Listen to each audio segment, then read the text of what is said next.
बाबा ना मार्केट में आए हुए हैं, कोई पर्ची वाला बाबा है, कोई फूंक मार के ठीक कर देता है, आवाज नहीं है गले में तो फूंक मारते हैं ठीक हो जाते हैं। तो ऐसी कोई सिद्धि किसी प्रकार की नहीं है, ये केवल एक कला है और कला के अलावा कुछ नहीं है। ब्रेकअप हो जाते हैं तो आत्महत्या कर लेते हैं कि मैं उससे प्रेम करता हूँ, करती हूँ, उसने मुझे छोड़ दिया, मुझे जीना नहीं। अपने से ज़्यादा कोई प्रिय नहीं बनी।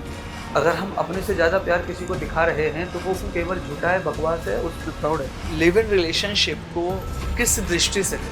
रिलेशनशिप जो होती है वो पाश्चात्य संस्कृति की देन है। पाश्चात्य संस्कृति जो लाड मैकाले का पद्धति है, उसका जहर है, वो सक्सेस हो गया हमारे ऊपर और हम फेल हो गए। हम आज भी सतर्क नहीं हो रहे हैं। महिलाएं होती जो स्त्री जो कथा कर रही हैं, व्यास पीठ पर बैठने का अधिकार उन्हें नहीं है। माँ पहला गुरु है, इसलिए उपदेश करने का उसका पूरा अधिकार है। अब बच्चों को पढ़ाना क्या और पूरी पब्लिक को पढ़ाना क्या, एक ही बात है। अच्छे गुरु की पहचान कैसे? गुण कर्म स्वभाव, गुण कर्म स्वभाव ये तीनों एक मैच करते हों उसको गुरु बनाओ। कैसे हैं दोस्तों आप सभी, आपका स्वागत है एक बार फिर हमारे पॉडकास्ट में। मैं हूं आपके साथ आमिर खान। एक और नया पॉडकास्ट आप सभी के साथ आज फिर हम लेकर आए हैं। रोजाना एक नए पॉडकास्ट आप सभी के लिए हम लेकर आते रहते हैं। आज का पॉडकास्ट भी बेहद खास आप सभी के लिए रहने वाला है, क्योंकि आज के जो पॉडकास्ट के खास मेहमान हैं वो बहुत ही ज्यादा खास हमारे लिए हैं और आपके लिए भी है। साक्षात जिनके दर्शन रोजाना बहुत सारे श्रद्धालु और भक्त करते हैं। ये इसलिए मैंने कहा क्योंकि लोग बहुत ज्यादा पसंद करते हैं। लोग चाहते हैं कि एक बार गुरुदेव के दर्शन हो जाए। इस पॉडकास्ट में भी आज हम आप लोगों को गुरुदेव के दर्शन कराएंगे, जो सीधा हमारे साथ हमारे पॉडकास्ट के स्टूडियो में जुड़ चुके हैं, जिनका नाम है परम पूज्य स्वामी इंद्रदेव सरस्वती जी महाराज, जिनका हम स्वागत करते हैं अपने पॉडकास्ट में। महाराज जी राधे। श्री राधे भैया। कैसे हैं महाराज श्री आप? एकदम कुशल मंगल। महाराज श्री बहुत सौभाग्य है आज हमारा कि आज आप हमारे पॉडकास्ट में आए। बिल्कुल नहीं, बहुत अच्छा लगा मुझे। बहुत दिनों से जो है चल रहा था, तो आज हम पहुंच गए। हरिद्वार का दर्शन करके आए हैं। जी। ऐसा लगता है कि कुछ कोई पाप है सो धुल गए, सो सीधे तुम्हारे पास पहुंच गए। हमारे भी पाप धुलेंगे आपके साथ। बिल्कुल महाराज श्री, हमारा सौभाग्य है आपके समक्ष बैठने की। हालांकि इतनी हैसियत तो नहीं है कि आपके समक्ष इस तरह से समकक्ष बैठ पाए, पर पता नहीं किन्हीं पुण्य की वजह से ही इस तरह से बैठ पा रहे हैं, आपसे चर्चा कर पा रहे हैं। महाराज श्री, कार्यक्रम की शुरुआत आज हम कर रहे हैं। सबसे पहला जो मेरा प्रश्न है, अब महाराज श्री आपके नाम के आगे डॉक्टर जुड़ गया है, डॉक्टरेट की डिग्री आपको प्राप्त हुई और जो कार्य आप कर रहे हैं पूरे समाज में, बहुत संतों की सद्भावना से और उनकी भावनाओं से हम सभी को जोड़ रहे हैं, उनकी विचारधारा से हमको जोड़ रहे हैं। महाराज श्री, क्यों ऐसा विचार आपके मन में आया? नहीं, इस समाज के लिए जो चीज आवश्यक है जी, वह प्रबुद्ध लोगों को उसका अभियान शुरू रखना चाहिए। तो ईश्वर ने मुझे प्रबुद्ध बनाया है, अच्छे थॉट्स दिए हैं समझने के समाज को। तो समाज हमारा एक परिवार है। हमारे ऋषि मुनियों का जो नारा है, सर्वे भवन्तु सुखिनः सर्वे सन्तु निरामयः सर्वे भद्राणि पश्यन्तु मा कश्चित् दुःख भाग् भवेत्। तो हमारे ऋषियों की जो परंपरा है वो ये कहते हैं, कड़वंतो विश्वमार्यम, सारे विश्व को श्रेष्ठ बनाओ। हमारे ऋषियों का ये नारा है। और वासुदेव कुटुंबकम, ये भी हमारे ऋषियों का नारा है, वेद का प्रमाण है ये। तो एक मानव समाज का जो परिवार है, उस परिवार को हम ज़्यादा से ज़्यादा कैसे संगठित रख सकें, कैसे हम भाईचारा और अपनत्व बना के रख सकें, जिससे हमारे जो थॉट्स हैं एक दूसरे को लागू पड़े और हम एक दूसरे के साथ मिलकर कदम से कदम बढ़ा के उन्नति करें और हमारा परमार्थ सिद्ध हो। हम भौतिकवाद में जो डूब रहे हैं उसमें डूब जाएंगे, क्योंकि भौतिकवाद का अर्थ होता है बाह्य चमकदार जो भी है, पैसे का, मकान का, दुकान का, प्रॉपर्टीज़ का, ये सारा सिस्टम जो है 50-60 साल का है जी। और इतने दिन कोई जिए तो ठीक है, पहले कोई हादसा हो जाए तो सब खत्म।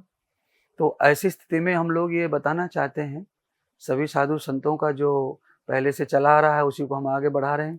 तो हम चाहते हैं कि जिंदगी को जी लो। हमारे पूर्वज जो छोड़ गए, ऐसे हमें छोड़ के सब चला जाना पड़ेगा। हमारे पास में अर्थ के रूप में कुछ नहीं है। जब तक हम चल रहे हैं, यहाँ जिंदगी हमारी है, तब तक हम अपने नाम के रूप में, कागज के रूप में कुछ प्रॉपर्टीज, कुछ चीजें रख लो अलमारी में रख के। पर एक संविधान है, एक संसद है, ऐसी संस्था है कि जब उसको जरूरत पड़ती है तब हमारे खेत में एक रोड निकाल देती है, रेलवे लाइन निकाल देती है, जी, उसको लगता है स्टेशन बनाना, स्टेशन बना देती है। फिर वो हमें नहीं पूछते इस बात में, उनका अधिकार है उस पर, क्योंकि हम तो केवल उसके लिए कर रहे, खा रहे, चल रहा है। बाकी संविधान के अनुसार वो अधिकार सरकार का ही रहता है सिस्टम पर। तो ये सारी चीज़ों में आदमी उलझा हुआ है। तो हमारे ऋषि मुनि साधु संतों ने जो रिसर्च किया, जी, उनकी फिलॉसफी एक ही सिद्धांत हमें सिखा रही है कि संसार को जितना जीना है जी लो, पर अपने आध्यात्म को या अपने अस्तित्व को जीवित रखने के लिए आवश्यकता है कि हम संगठित रहें, वैचारिक रहें, अपनी परंपराओं को एक दूसरे से मिलाकर जिएं, जी, क्योंकि हमारे साथ में कुछ आने वाला नहीं है। कर्म के आधार पर कर्म ही साथ आने वाला है, और कब कहाँ जाएंगे, कहाँ जन्म होगा, पीछे के जो साथी हैं वो बिछड़ जाते हैं, वो कभी दोबारा नहीं मिलते। तो इस स्थिति में हम चाहते हैं कि पूरा समाज जो है जी, प्रेम पूर्वक रहे, ना जहाँ जाति का आंदोलन हो, ना कोई धर्म का आंदोलन हो, ना किसी संस्कृति का आंदोलन हो, जिससे ज़्यादा से ज़्यादा लंबे समय तक हमारा समाज संगठित रहा है, सुखी रहा है, उस संस्कृति का ही आचरण हमें करना चाहिए। बिल्कुल। महाराष्ट्र आप सनातन धर्म का प्रचार प्रसार लगातार करते आ रहे हैं, देश और विदेशों में भी आपकी हम कथाएं सुनते हैं, कथा के माध्यम से लोगों को आप जागरूक कर रहे हैं। आपके हिसाब से सनातन की एक्चुअल परिभाषा क्या है? क्योंकि हम देख रहे हैं कि ना सनातन धर्म को लेकर ना बहुत ज्यादा आज के डेट में सुनने को हमें कुछ ना कुछ मिलता रहता है, तो हम परिभाषा कैसे समझें इसकी? नहीं, परिभाषा के रूप में हम इतना जानते हैं जी, कि जिसका आदि अंत नहीं है वो सनातन है। जी, ना तो किसी ने सनातन को जन्म दिया है, बिल्कुल, बाकी सब हमारी जो संस्कृतियां हैं खुद की वो भी बहुत जन्मी हुई हैं, जी, और समय समय पर उनका जन्म हुआ है परिस्थिति कारण। जी, तो सनातन ऐसी चीज है जिसका जन्म नहीं हुआ है। ब्रह्मा विष्णु ये भी जन्म लेते हैं, अवतार लेते हैं, प्रकट होते हैं, चले जाते हैं, आ जाते हैं, फिर प्रकट हो जाते हैं। उनसे भी पूर्व सनातन कंटिन्यू बना हुआ है। जी, सनातन किसी सिस्टम को लेके या किसी व्यक्तित्व को लेके नहीं है। जी, हम सनातन के भोगी हैं। अगर हम सनातन में ढलते हैं तो हम सनातनी हैं, नहीं ढलते हैं तो हम नहीं हैं। उसको कोई फर्क भी नहीं पड़ता है सनातन को। हम चाहे जिस संस्कृति में जिए, सनातन को कोई फर्क नहीं पड़ता है, और उसका कभी नाश नहीं है, जी, इसलिए उससे फर्क नहीं है। सूर्य का नाश नहीं है, उसको फर्क नहीं है। बिल्कुल, समुद्र का नाश नहीं है, उसको फर्क नहीं है। जी, तो सूर्य या समुद्र या पृथ्वी, ये सभी सनातन हैं। जी, अब इस सनातन में जैसे मानो हम तीनों ही पकड़ लो, जी, यहाँ बैठे हैं, तो हम तीनों के विचार या संस्कृति या पूजा पाठ कोई अलग भी हो सकते हैं। जी, मानो हम सभी लोग सनातनी हैं तो भी हमारे देवता मूर्तियां अलग हो सकती हैं। जी, उसके बावजूद भी हम एक ही जगह बैठ के वार्तालाप कर रहे हैं, जी, और एक ही धरती पर रह रहे हैं, एक ही प्लॉट में बैठे हैं। बिल्कुल, तो सनातन तो सबके लिए समान है। जी, कोई धर्म बदल ले, कोई संस्कृति बदल ले, पूजा पाठ बदल ले, तो भी वो सनातनी ही रहेगा। जी, क्योंकि सूर्य, पृथ्वी, समुद्र, वायु आदि जो 5 तत्व हैं, जी, ये सनातन तत्व हैं, हम्म, अनादि तत्व हैं। जी, इनका निर्माण कभी नहीं हुआ है, और ये कभी इनका नाश नहीं होता है। जी, हमारे और आपके सामने कितने लोग चले गए, बिल्कुल, मृत्यु को प्राप्त हो गए, जी, जी, बिल्कुल, पर हवा, बिल्कुल, पानी, सूर्य तो वहीं की वहीं है। सत्य, हाँ, कितने राजा महाराजा हमसे पूर्व चले गए, बड़े बड़े योद्धा चले गए, पर सूर्य को कोई फर्क नहीं पड़ता, योद्धा जाओ चाहे आओ। जी, हवा को कोई फर्क नहीं पड़ता, चाहे किसी की भी हवा बह रही हो, जी, जी, चाहे बिल्कुल, आज सिकंदर यहाँ का राजा हो, चाहे मोदी जी राजा हो, हवा को कोई फर्क नहीं पड़ता है। जी, जी, क्योंकि जो निश्चित रूप से बह रहा है वो सनातन है, जी, जिस पर किसी का प्रभाव नहीं है, चाहे उसको मानने वाले रहें, चाहे उसको मानने वाले ना रहें, जी, वो अटल है, अनित्य है, इसीलिए वो सदैव रहेगा। जी, इसलिए सनातन का अर्थ होता है, हमारे ऋषियों की फिलॉसफी जो है सनातन से जुड़ी है। जी, वो अत्यधिक सनातन जीते थे, जी, इसीलिए हम उनको सनातनी मानते हैं। उसके बाद और सारे साधु महात्मा भी ज़्यादा से ज़्यादा सनातन को जीते थे, जी, हम उनको भी सनातनी मानते हैं। और जो लोगों ने सनातन को कम जिया है, हम उनको सनातनी न मान करके हम उनको दूसरे धर्म में देखते हैं, या दूसरा मजहब हम कह सकते हैं उनका। क्योंकि कई बार आदमी अपने मतलब के लिए, अपने सुख के लिए कई मर्यादाओं को, संविधानों को तोड़ देता है, जी, बिल्कुल, बिल्कुल, और उन्हें बदलने का अधिकार मनुष्य को होता है। सनातन ने अधिकार भी दिया है। जी, जी, तो हम अपने सम्मति बदल लेते हैं हम्म, आवश्यकता अनुसार। कभी कभी आवश्यकता है तो प्लेन में कई दरवाजे होते हैं, पर सब दरवाजे चालू नहीं होते हैं, उस पर लिखा रहता है इमरजेंसी के लिए। जी, जी, तो ऐसे ही इमरजेंसी में कई दरवाजे खुले धर्म के भी, बिल्कुल तो आप इमरजेंसी में किसी भी धर्म के दरवाजे से बाहर जाकर के सांस ले सकते हैं, जी। अपनी जान बचा सकते हैं, अपनी खुशियां पैदा कर सकते हैं। पर सनातन फिर भी आपको नहीं छोड़ेगा, आपके साथ है और आप सनातनी ही रहेंगे। क्योंकि दोबारा से अर्थ कर दें, आपने जो पूछा है, जी। सनातन वो है जिसका कभी अंत नहीं है जी। और जिसका कभी जन्म नहीं है। अच्छा। आदि से अंत तक जो समान रूप से बना रहता है वो सनातन है। जी। बाकी सब चीजों में परिवर्तन है, सनातन में कोई परिवर्तन नहीं है। बिल्कुल। महाराज श्री, अभी आपने मोदी जी की बात की यहाँ पर, जैसे कि हमारे देश के वो राजा के रूप में आपने उनकी बात की। तो जब से मोदी जी आए हैं, समाज में एक अलग तरह की लहर हमें देखने को मिल रही है।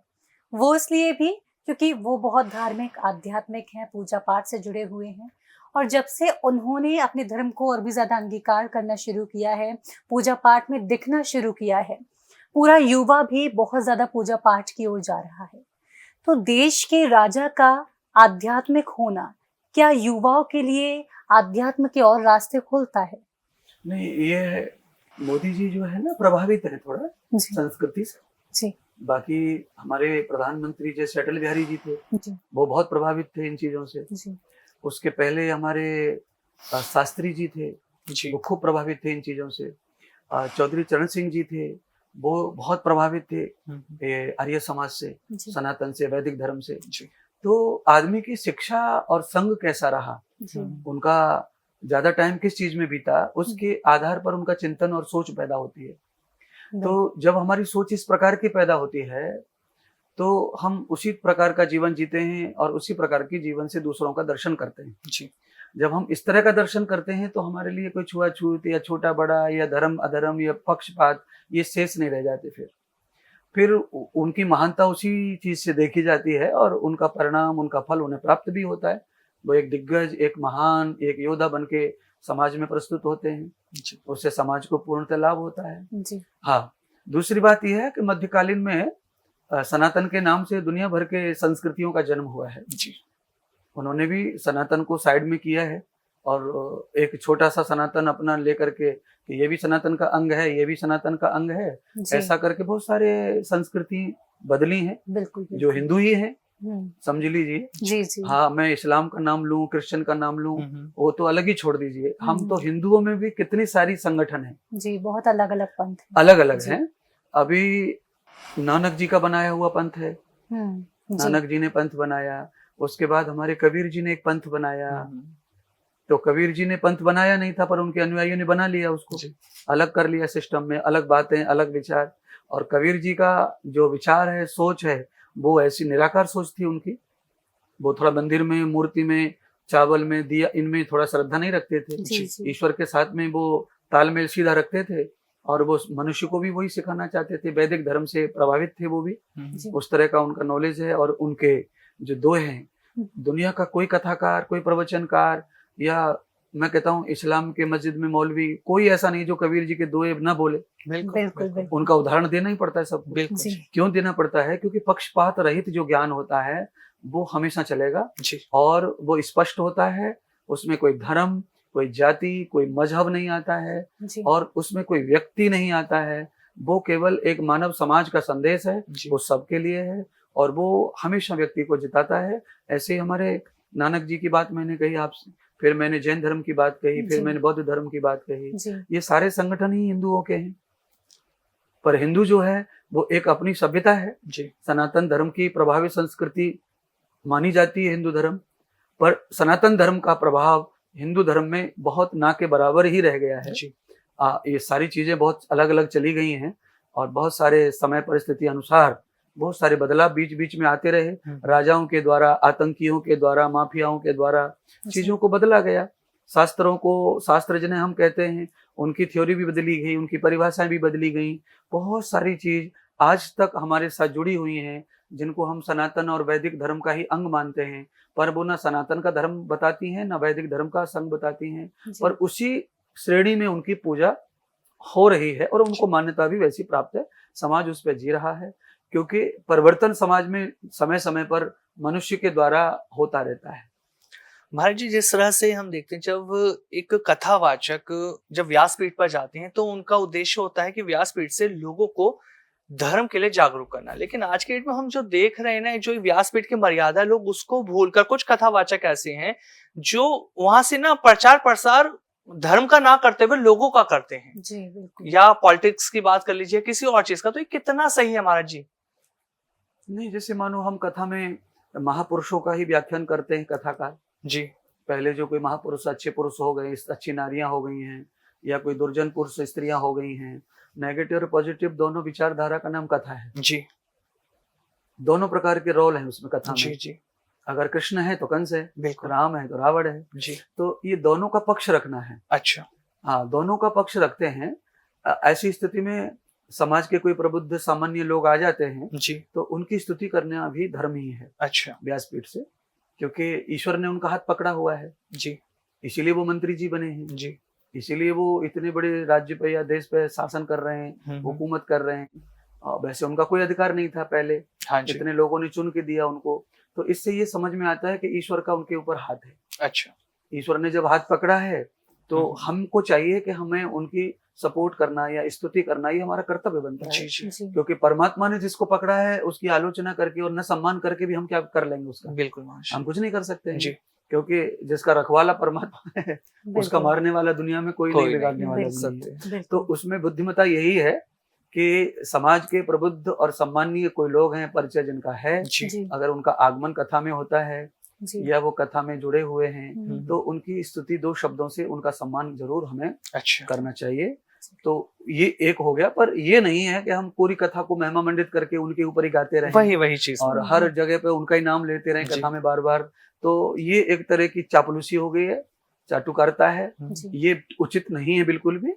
जहाँ आवश्यकता है, कोई महापुरुष ऐसे ही समाज में जिनका नाम है दान में, बहुत मंदिर बनाए, बहुत स्कूल बनाए, तो उनका बार बार नाम लो। राजा बलि की कथा चल रही हो तो उनका भी नाम लो अगर वो सामने दिख रहे हैं तो। अच्छा, नहीं भी दिख रहे हैं, राजा बलि भी कहाँ दिख रहा है, इतिहास ही तो गा रहे हैं अपन। नहीं दिख रहे हैं जो लोग, तो भी कोई अच्छे लोग हैं, उनकी बात पीछे से कह देनी चाहिए। अच्छा, हाँ, पीछे से उनका उदाहरण दे देना चाहिए, भाई देखो राजा बलि ऐसे थे, ऐसे हमारे गांव में भी एक प्रधान जी हैं या एक वो दादाजी हैं, देखो वो हर महीने खून देते हैं, दान करते हैं, या वो अपने ये प्लॉट दे दिया उन्होंने उस गरीब को, बेटी की शादी कर दी। तो उस समय अगर उसका हम प्रमाण देते हैं तो उस आदमी की महिमा भी होती है और साथ में सीख मिलती है दूसरे लोगों को कि आज अगर हम भी ये करते होते तो आज व्यासपीठ से शायद हमारा नाम भी बिल्कुल लिया जा सकता था। तो जी। उससे एक प्रेरणा भी मिलती है और उनको सम्मान मिलना चाहिए। पर लगातार कंटिन्यू उन्हीं की कथा गाते रहें तो फिर कथा पीछे रह जाए, वो भी उचित नहीं है। अच्छा, महाराज जी, उचित और अनुचित की हमने बात की, अभी रामायण का भी हमने जिक्र किया, राम और रावण का भी आपने जिक्र किया। एक विचारधारा अभी चली आ रही है लोगों की, बड़ा बोल रहे हैं लोग कि रावण तो बहुत अच्छा था, प्रत्येक भाई को रावण जैसा होना चाहिए, उसने अपनी बहन के बदले के लिए सीता जी का अपहरण किया। लेकिन वाल्मीकि रामायण में तो कुछ और ही वर्णन है, इसके बारे में थोड़ा बताइए। दरअसल में हम इतिहास को कभी भी एक जैसा नहीं देख सकते। जी इतिहासकार जो होते हैं वो अलग अलग परिस्थिति में इतिहास लिखते हैं और उन्हीं चीजों के बारे में उन सबको अलग अलग पता रहता है जी। इसीलिए रामायण इतनी है। मान लीजिए, हाँ, जैसे गीता बहुत सारी हो गई, अलग अलग गीता है, नाम अलग अलग हैं, अष्टावक्र गीता, नरसिंह गीता, प्रहलाद गीता। तो अब गीता नाम आ गया तो लोगों को भ्रम भी होता है क्योंकि उन गीताओं में कथा टाइप की हैं बातें, और ये जो गीता है ये मार्मिक गीता है, सिद्धांत और संविधान से जुड़ी हुई गीता है। तो ये अलग हो गया। तो ऐसे बहुत सारी रामायण जो है, लगभग लोग 22 से 23 रामायणों का आंकलन करते हैं जो पहचानी जाती है समाज में। तो उसमें सबने अपनी अपनी तरीके से अपनी अपनी बातें रखी हैं। अच्छा, हाँ, तो किसी ने कोई इतिहास छूट गया, उसने वो इतिहास रख दिया। तुलसीदास से कोई चीज छूट गई है, वो दूसरी रामायण में रख दी किसी ने बढ़ा चढ़ा के। जब हम उसे पढ़ते हैं तो तुलसीदास के रामायण में कुछ पढ़ते हैं तो भ्रम पैदा होता है, तो सच क्या झूठ क्या वो समझ में आता नहीं है। तो ऐसा है। तो एक महापुरुष के बारे में और एक ही प्रकार के नाम की जो किताब कई होती हैं तो वो भ्रमिक प्रचार अधिक करती हैं। अच्छा, और संसाधन और समाधान कम करती हैं। एक के महापुरुष के बारे में एक नाम की एक पुस्तक अगर हुई तो उससे अधिक लाभ होता है। अच्छा, अधिक लाभ होता है उससे। हाँ, और अनेक पुस्तक हो और नाम एक ही हो और बातें अंदर भी बहुत सारी चेंजेस हों, तो उससे भ्रामिक प्रचार बहुत ज्यादा होता है। और कई नई चीजों की खोज भी होती है, पर खोज करने के बाद में भी सत असत का जो भ्रम है वो बना ही रहता है। जी महाराज श्री, अब एक पात्र और हैं विभीषण, के बारे में भी मैं आपसे बात करना चाहूंगी। कोई लोग बोलते हैं कि बहुत अच्छा उन्होंने किया, कोई बोलते हैं कि भाई का ही साथ नहीं दिया, लेकिन जबकि रावण कर तो गलत ही रहे थे, और अगर उनका साथ में देते तो वो पार्टनर इन क्राइम हो जाते, मतलब अपराधी का साथ जो दे रहा है वो भी अपराध हो जाता। तो अगर उनका हम देखें, उनकी स्थिति कैसी होनी चाहिए, हमें अगर अपनी एक विचारधारा बनानी है उनको लेकर के, तो हमें क्या सोचना चाहिए? नहीं, ये दो पात्र हैं, जैसे मान लीजिए महाभारत में भी एक पात्र है ऐसा, जी उनका नाम है विदुर। जी उन्होंने भी शपथ ली थी भीष्म की तरह, जी हस्तिनापुर राज्य के राजा की सेवा करूंगा जी जी जी और उनके साथ ही मरूंगा, चाहे वो अच्छा हो चाहे बुरा हो। जी पर जब वो परिस्थिति इस तरह की अन्याय की परिस्थिति आ गई जी तो उन्होंने अपने संकल्प को तोड़ दिया, व्रत को जी। तोड़ दिया। ऐसा हमारे ऋषियों ने कहा भी है जी जी कि अगर धर्म संकट आ जाए तो परिस्थिति में आप अपना धर्म बदल सकते हैं। तो विदुर जी ने अपना धर्म बदल लिया। वो अंदर से चाहते थे पांडवों को, जी और संविधान जुड़ा था उनका दुर्योधन के साथ, जी सामाजिक। तो अब क्या करना है, तो न्याय हो रहा था नहीं था, अन्याय हो रहा था। तो उन्होंने निश्चय कर लिया कि मैं पांडवों का साथ दे नहीं सकता और कौरवों जी। का साथ मुझे देना नहीं है। जी तो फिर वो अपने भजन पे चले गए, साधना पे चले गए। जी जी तो विभीषण का भी ये कार्य था, हम्म, क्योंकि दरअसल में मानते हैं विभीषण रावण के जो है ना सगे भाई नहीं है। जी हाँ, क्योंकि रावण की जो पिताश्री थे उनके दो विवाह हुए थे। जी अच्छा तो एक के ये लोग हैं कुंभकर्ण आदि, अच्छा शूर्पणखा आदि, और विभीषण कुबेर वगैरह आदि दूसरों के हैं, दूसरी माँ के हैं ये। अच्छा जी तो ऐसे सोतेला तो व्यवहार जो आज भी होता है, कल भी होता रहेगा, हमेशा होता रहेगा। जी उसके बावजूद रावण बचपन से जो था वो हिंसक था। जी उसका जो जन्म कुंडली है, जी इतिहास है, वो हिंसक था। जी जी और जैसे मान लीजिए रावण की जो माँ थी वो अपने पुत्रों के बलवान होने, अमर होने के लिए देवताओं से अमृत लेके आई थी। तो रावण को ये बात पता चल गई कि हम सब भाइयों के लिए माँ जो है अमृत लाई देवताओं से, जी उसे हम पिएंगे तो हम सब अमर हो जाएंगे, जी कोई मरेगा नहीं।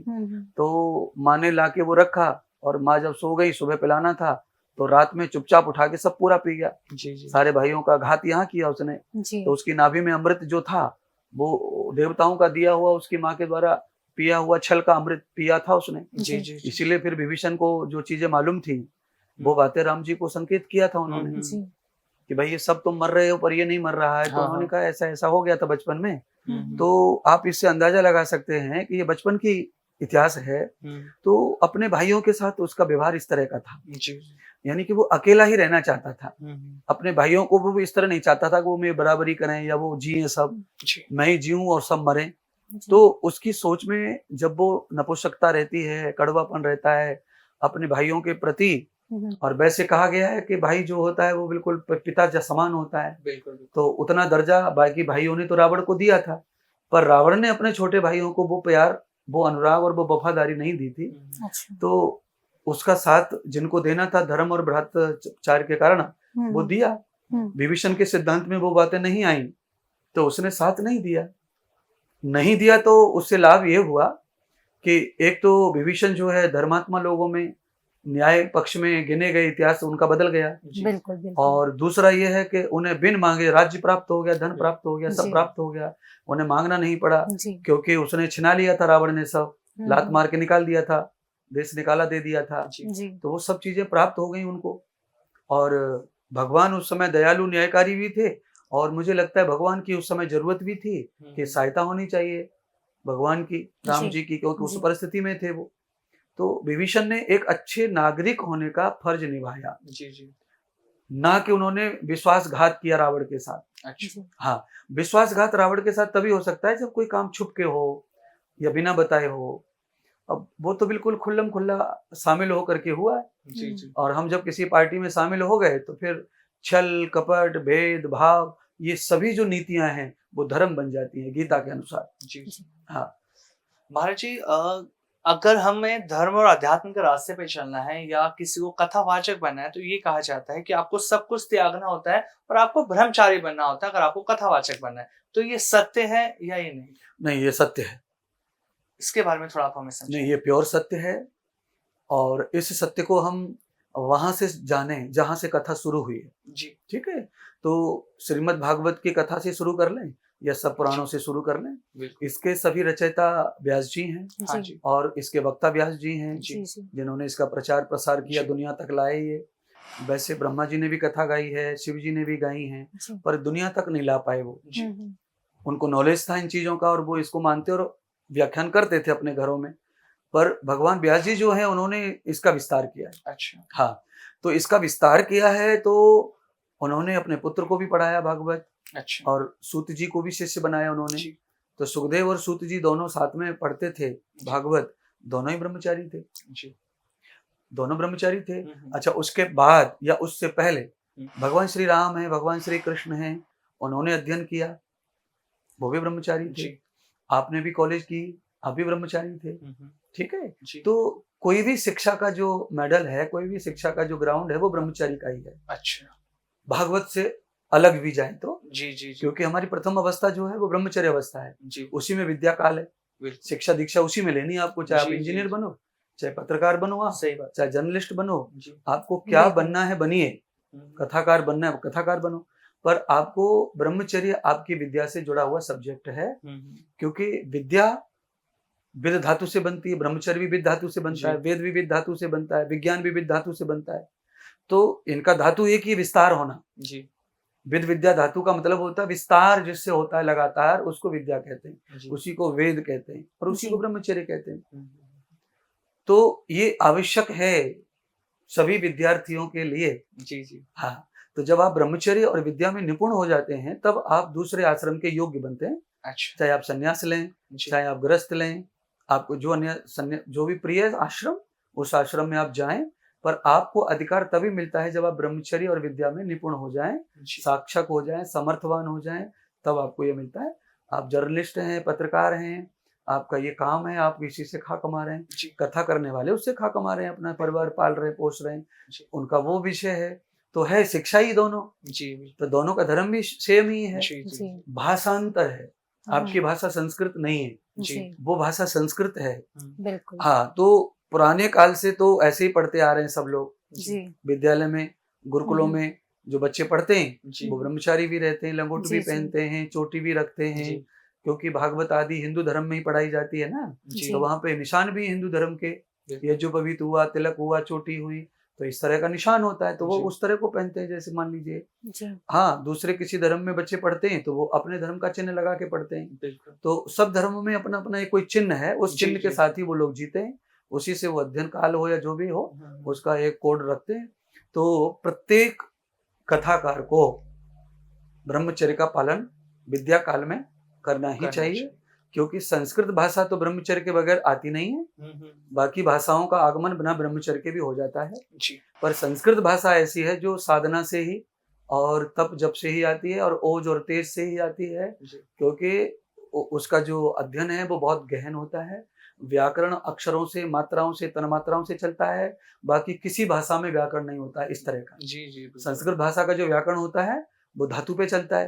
अंग्रेजी में और उर्दू में या और हिंदी में वहाँ कोई धातु नहीं चलती है, संस्कृत में धातु है, और धातु इंसान के शरीर में होती है, जीवन जीने के लिए, जीवन को विस्तार करने के लिए। तो जो वास्तविकता है वो वहीं से शुरू होती है।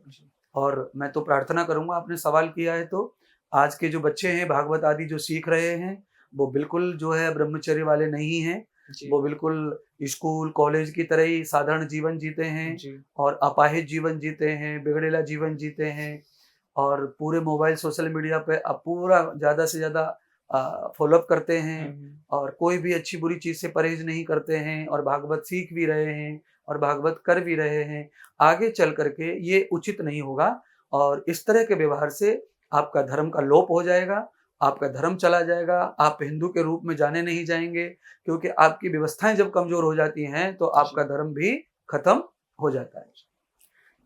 महाराज जी, आपने बहुत सुंदर हमें समझा दिया कि जो हम पढ़ाई करते हैं वो हमें ब्रह्मचर्य जो स्थान होता है, जो हमें अपनी चर्या रखनी होती है वो वैसी होती है। इसके साथ ही मैं आपसे ये जानना चाहूँगी कि गृहस्थ आश्रम की अगर हम बात करें, आज के समय में लोग चाहते हैं कि गृहस्थ आश्रम में रहते हुए निर्वाण पथ की ओर आगमन करें, क्या संभव है ये? बिल्कुल बिल्कुल संभव है, क्योंकि आश्रम से कोई फर्क नहीं पड़ता है, आश्रम गृहस्थ है या ब्रह्मचारी है, सन्यासी है, जी उससे फर्क नहीं पड़ता है। आपके व्यवस्था, जीवन शैली क्या है, उससे प्रभाव पड़ता है। जी हाँ, संन्यास लेकर के भी आपकी जीवन शैली नहीं है तो आपको संन्यास का कोई लाभ नहीं मिलेगा। जी आपको कर्म का फल मिलना है, कहीं भी रहो, कैसे भी रहो। जी एक हो गया। दूसरा ये हो गया कि आप गृहस्थ में रहकर निर्वाण की ओर जाना है आपको, जी तो प्रत्येक आश्रम में, प्रत्येक धर्म में आप निर्वाण की ओर ही जा रहे हैं। जी हाँ, अच्छा जा तो आप उसी ओर रहे हैं, जी चाहे आप जितनी उम्र रहो, कभी भी मृत्यु आ जाए, मरण आ जाए, हम्म। आप उसी तरफ जा रहे हैं। पर बस ये है कि आपकी जो कर्म शैली है, जीवन शैली है, वो निर्वाणिक नहीं है। अब वो आपको मृत्यु की ओर ले जा रही है, जी और मृत्यु का दूसरा नाम निर्वाण है। बिल्कुल। जब कोई महापुरुष जाते हैं तब हम उनको निर्वाण के रूप निर्वाण में कहते देखते हैं, जी क्योंकि हमें विश्वास होता है कि वो भगवान के यहाँ गए होंगे, मुक्त हो गए, वो जी महापुरुष थे। तो जीवन प्रत्येक मानव का महापुरुषों के जैसा ही है, जी उसमें कोई भी 19-20 नहीं चाहिए। जिनको हम महापुरुष कहते हैं, प्रत्येक मानव की वही शैली है जीने की। उन्होंने उस शैली को जिया, इसलिए वो अलग दिख रहे हैं, जी इसलिए उनके पीछे महापुरुष नाम लग गया। पर जी जीवन की शैली वही मेरी भी है और आपकी भी वही है, बिल्कुल। पर हम वो जी नहीं रहे, इसलिए हम तुच्छ मुच्छ में गिने जाते हैं, क्योंकि हमारी शैली वैसी है।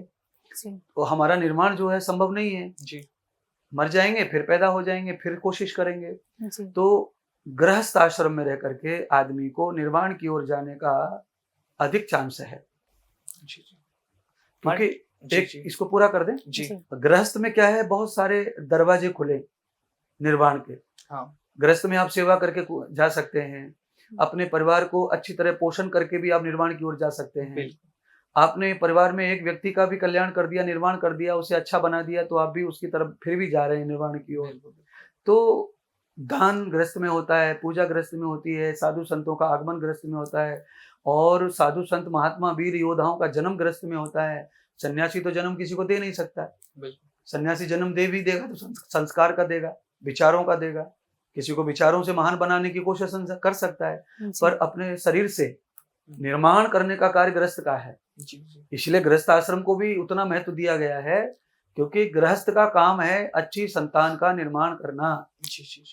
अगर हम पौधा, नर्सरी अच्छी क्वालिटी की तैयार करते हैं, तो उसको इतनी ही क्वालिटी का खेत और मिट्टी पानी दोबारा होना चाहिए लगाने के लिए। वो दूसरा आश्रम हो गया।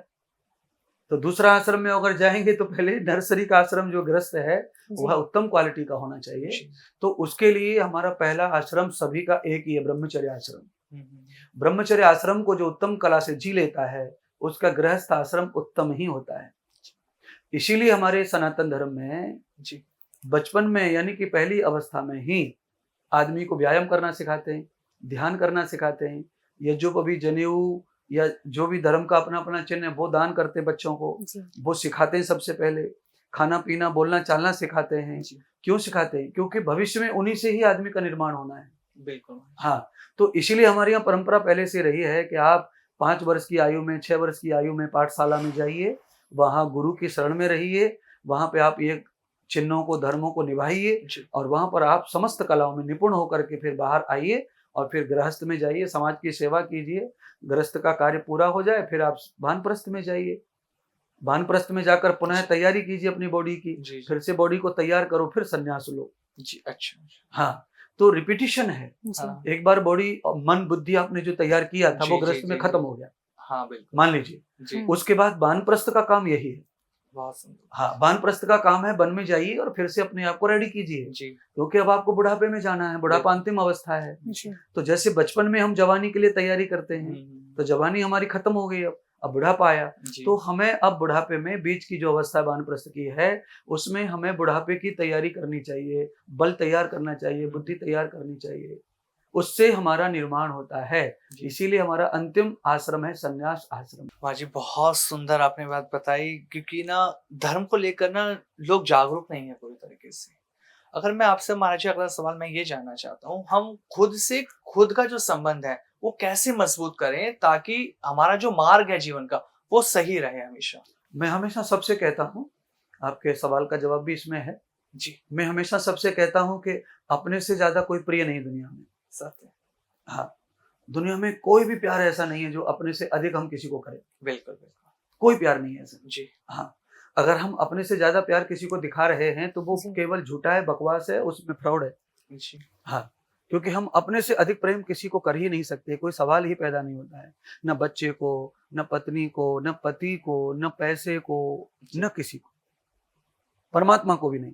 अच्छा। हाँ, अपने से अधिक प्रेम करने का अधिकार अगर किसी के साथ है तो वो प्राणपति के लिए ही है, यानी परमात्मा जी। के लिए ही है। गायत्री मंत्र में उस तरह का अर्थ भी आता है, तो पर वो संभव नहीं है, अच्छा। संभव नहीं है। संभव इसलिए नहीं है क्योंकि आदमी को बुखार आ जाए, आदमी को चोट लग जाए, आदमी अस्वस्थ है, आदमी व्यस्त है, ऐसी स्थिति में वो अपने आप को सेव करना पसंद करता है। उस अवस्था में भगवान पूजा पाठ को नहीं पसंद करता है वो, जी। न उसके बारे में सोचता है वो, बिल्कुल। अपने बारे में सोचता रहता है। और या वो दोनों खतरे में आ गए, मान लो पति पत्नी नाव में, बीच यमुना जी में, जी। अब दोनों ही खतरे में आ गए मान लीजिए, अब दोनों को बचना है। तैरना एक पे ही आता है, पति पे पत्नी पे आता नहीं है, जी। तो वो अपनी सुरक्षा के साथ ही पत्नी को बचाता है। जी। यानी वो तब तक ही हाथ पैर फेंकेगा पत्नी को बचाने के लिए जब तक वो खुद बचा रहे। सुरक्षित है। जी। जी। अगर उसे ऐसा आभास हो जाता है कि मैं अब मर रहा हूँ, डूब जी। आ रही है या डूब रहा हूँ, जी। तो उस स्थिति में वो पत्नी को छोड़ के साइड में हो जाता है। जी। जी। यही धर्म है मनुष्य के स्वभाव का। बात सच है पर थोड़ी कड़वी है। हाँ, तो इसीलिए मैं कहना चाहूंगा जी। कि खुद से अधिक प्रेम आप किसी से कर ही नहीं सकते हैं, तो करें क्यों? जी। तो महाराज जी, धर्म और अध्यात्म राह में प्रेम की परिभाषा कैसे समझे? नहीं, ये ऐसे समझ लीजिए जैसे लकड़ी को जोड़ने के लिए एक दरवाजा बनाना है, कई फेविकॉल के टुकड़े करते हैं अपन उसके प्लाई के, जी। जी। और हम कई सारी चीजें उसमें चिपकाते हैं, जॉइंट करते हैं, हाँ, हाँ। तो उसका सहारा लेते हैं फेविकॉल आदि का, केमिकल का। तो प्रेम तो उस तरह का है, बीच का माध्यम है जुड़ने का। जी। प्रेम को तो आप ऐसे जोड़ने वाला केमिकल समझो, उसके बगैर वो सब टुकड़ों को जोड़ना तो कठिन है। अच्छा। हाँ, तो अध्यात्म जो है, भक्ति जो है, वो प्रेम के अभाव में नहीं हो सकती है। जी। जी। हाँ, क्योंकि प्रेम ही उसका प्रसाद है, प्रेम ही उसका अंग है। प्रेम के बिना वो हो ही नहीं सकती है। जी। आप क्रोध की अवस्था में भक्ति नहीं कर सकते। बिल्कुल। आपको चिड़चिड़ापन आया हुआ है, जी। आप गुस्से हो गए किसी से, ऐसी अवस्था में आप भक्ति नहीं कर सकते। जी। ऐसी अवस्था में आप पहले खटिया पे बैठते हैं, थोड़ी देर गुस्सा को शांत करते हैं, बाद में आपको मजबूरन पुजारी हैं, आपको मंदिर का घंटा हिलाना ही है, पूजा करनी ही है, जी। तो आप वहां जाते हैं और बाद में करते हैं, पर उस अवस्था में आपसे वो होता ही नहीं है। जी। जी। हाँ, तो प्रेम ही उसका रूप है, भक्ति और आध्यात्म का रूप ही प्रेम है। क्योंकि आप अगर प्रेम करते नहीं है तो आपका अध्यात्म बाहर आएगा ही नहीं। आप सॉफ्टवेयर है मान लीजिए, तो आप सॉफ्टवेयर कब थे? जब आपको अभ्यास करने में प्रेम नहीं था, सॉफ्टवेयर नहीं थे आप। जी। जी। जी। जी। मान लीजिए आपके पास में जब अभ्यास करने में आपको रुचि पैदा हुई, रुचि माने प्रेम पैदा जी, हुआ जी। किताब से, सिस्टम से, और आपने उसके प्रति लगन लगाई, घंटों घंटों, उसको ही प्रेम कहते हैं, लगन को। जी। उसके कारण ही आपको वो परिणाम आया ना। जी। बिल्कुल। बिल्कुल। हाँ, तो फिर दोबारा जब आप सॉफ्टवेयर तैयार करते हैं तब भी आपको लगन वही चाहिए। जी। आप कोई भी फार्मूला बनाइए, लगन वही चाहिए आपको रोज बिल्कुल, सुबह बिल्कुल। शाम। तो आपको प्रेम के अभाव में आप खाना नहीं पका सकते, प्रेम के अभाव में आप मुझसे संवाद नहीं कर सकते, जी। जी। तो मैं आपसे संवाद नहीं कर सकता। तो प्रेम तो अध्यात्म माने विज्ञान का और पूरक है। अच्छा। बिना प्रेम के विज्ञान आगे जा ही नहीं सकता है। महाराज श्री, आपने खुद से प्रेम की बात कही कि हम सबसे ज्यादा प्रेम खुद को करते हैं। आज की जनरेशन ऐसी हो गई है कि ब्रेकअप हो जाते हैं तो आत्महत्या कर लेते हैं कि मैं उससे प्रेम करता हूँ, करती हूँ, उसने मुझे छोड़ दिया, मुझे जीना नहीं है। इसका रीजन वही हो गया ना, मैं जो कह रहा हूँ। जी। मैंने कहा कि व्यक्ति का स्वभाव ही वही है, हम्म। उसको वही बना के भी रखना चाहिए। ब्रेकअप हो गया, जी। जो पार्टनर था ब्रेकअप हो गया, बीच में आया ना 22 साल की उम्र में, उससे पहले जी। नहीं था ना वो। हाँ जी। उससे पहले हम क्या करते थे? जी। उससे पहले तो हम अपने पैर धोते थे, अपने जी। पैर घसड़ते थे, एड़ियां फट गई तो उनके पीछे पड़े रहते थे, अपना चेहरा कुछ कम ज्यादा हो गया तो उसको अपन सही करते थे। जी। तो सब कुछ तो अपने से ही था ना, आज भी था। जी। पर जब नादानी हुई, अज्ञान हुआ, जी। अज्ञान ये हुआ कि वो ये मान बैठा कि मेरा प्रेम इससे है, मैं इसको प्रेम करता हूँ, खुद को नहीं करता हूँ, जी। मैं मर जाऊंगा पर तुम्हें जिंदा देखना चाहता हूँ। जी। ऐसे लोग बोलते, तो वो हो गया अधर्म अपने साथ। इसीलिए अच्छा। उसको वही रास्ता है और वही मौत के मुंह में जाएगा वो, जी। जी। क्योंकि बिल्कुल। उसका स्वभाव है खुद से प्रेम करने का। वास्तविक धर्म भी वही है। जी। जी। तो वो उस धर्म को तोड़ता है तो उसको दुख ही भोगना पड़ेगा। जी। अगर वो ये मानता है कि मैं प्रेम खुद से करता आ रहा हूं और मैं खुद से प्रेम करने के लिए पैदा हुआ हूं, तो ही मैं परमात्मा को पाऊंगा, मेरा लक्ष्य पूरा होता है ना। इससे प्रेम, उससे प्रेम, उससे प्रेम, ये तब है जब मेरे पास टाइम है और एक्स्ट्रा है प्रेम। जी। मैं सुरक्षित हूँ, जी। आनंदित हूँ, मेरे पास सब चीज ज्यादा है, तो मैं किसी को भी बांटूं उस प्रेम को। मेरा धर्म है, वो स्वभाव है, पर वो सबसे पहले मेरे लिए है वो प्रेम। जी मेरे से बचे तो मैं आपको इसको इसको दूं, और एक मानवीय कर्तव्य निभाने के लिए मुझे सबसे प्रेम करना है। पर वास्तविक प्रेम जो होता है वो खुद के लिए ईश्वर ने दिया है, और जब हम खुद से प्रेम करते हैं तो उसी में ईश्वर से प्रेम जो है हो जाता है अपने आप, क्योंकि वो हमें बिल्कुल। समाया हुआ है। बिल्कुल। महाराज श्री, एक प्रश्न मैं आपसे ये पूछना चाहूँगी, क्योंकि मैं बाकी के कथावाचकों को अगर हम लोग देखते हैं तो उनका क्षेत्र एक निर्धारित है, कथा करनी है, गौ सेवा इत्यादि वो करते हैं, उनके प्रकल्प इस तरह के होते हैं। लेकिन आपकी कथाओं को मैं सुनती हूँ, श्रवण करती हूँ, तो आप आयुर्वेद की बड़ी बात करते हैं, नाड़ी परीक्षण की आप बात करते हैं। तो अध्यात्म के साथ आपका इतना प्रेम आयुर्वेद के साथ में कैसे है?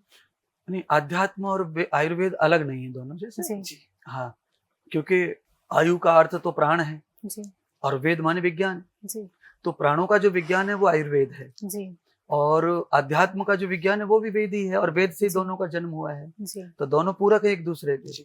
अध्यात्म भी श्लोक और आयुर्वेद भी श्लोक और मंत्रों पर निर्धारित है। जी हाँ, महर्षि चरक ने जो है आयुर्वेद का ज्ञान दुनिया को दिया विशेष रूप से। जी धन्वंतरी भगवान के बाद जी ज्ञान का विस्तार जो हुआ वो चरक ऋषि ने किया। जी हाँ, तो चरक ऋषि ने जब उसका आविष्कार किया तो वेदों का ही ज्ञान उन्होंने दुनिया को परोसा।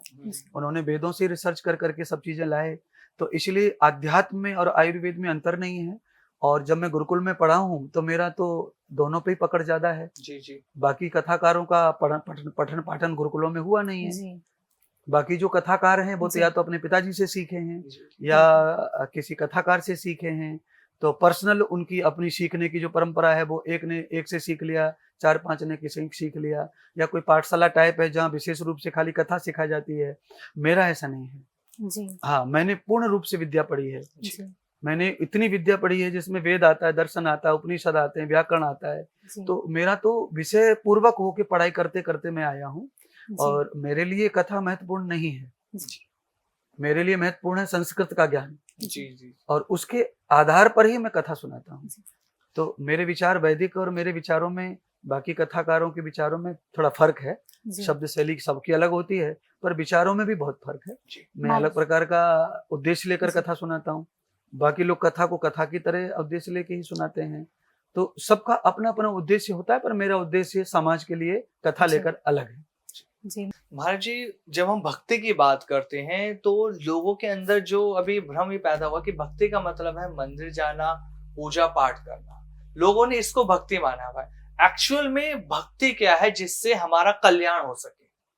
दरअसल में भक्ति का जो अर्थ है वो ऐश्वर्य से है। जी भक्ति शब्द का जो धातु है वो भग है। जी भग धातु से भक्ति शब्द का जन्म हुआ है। जी भाव शब्द का जन्म हुआ है भक्ति से।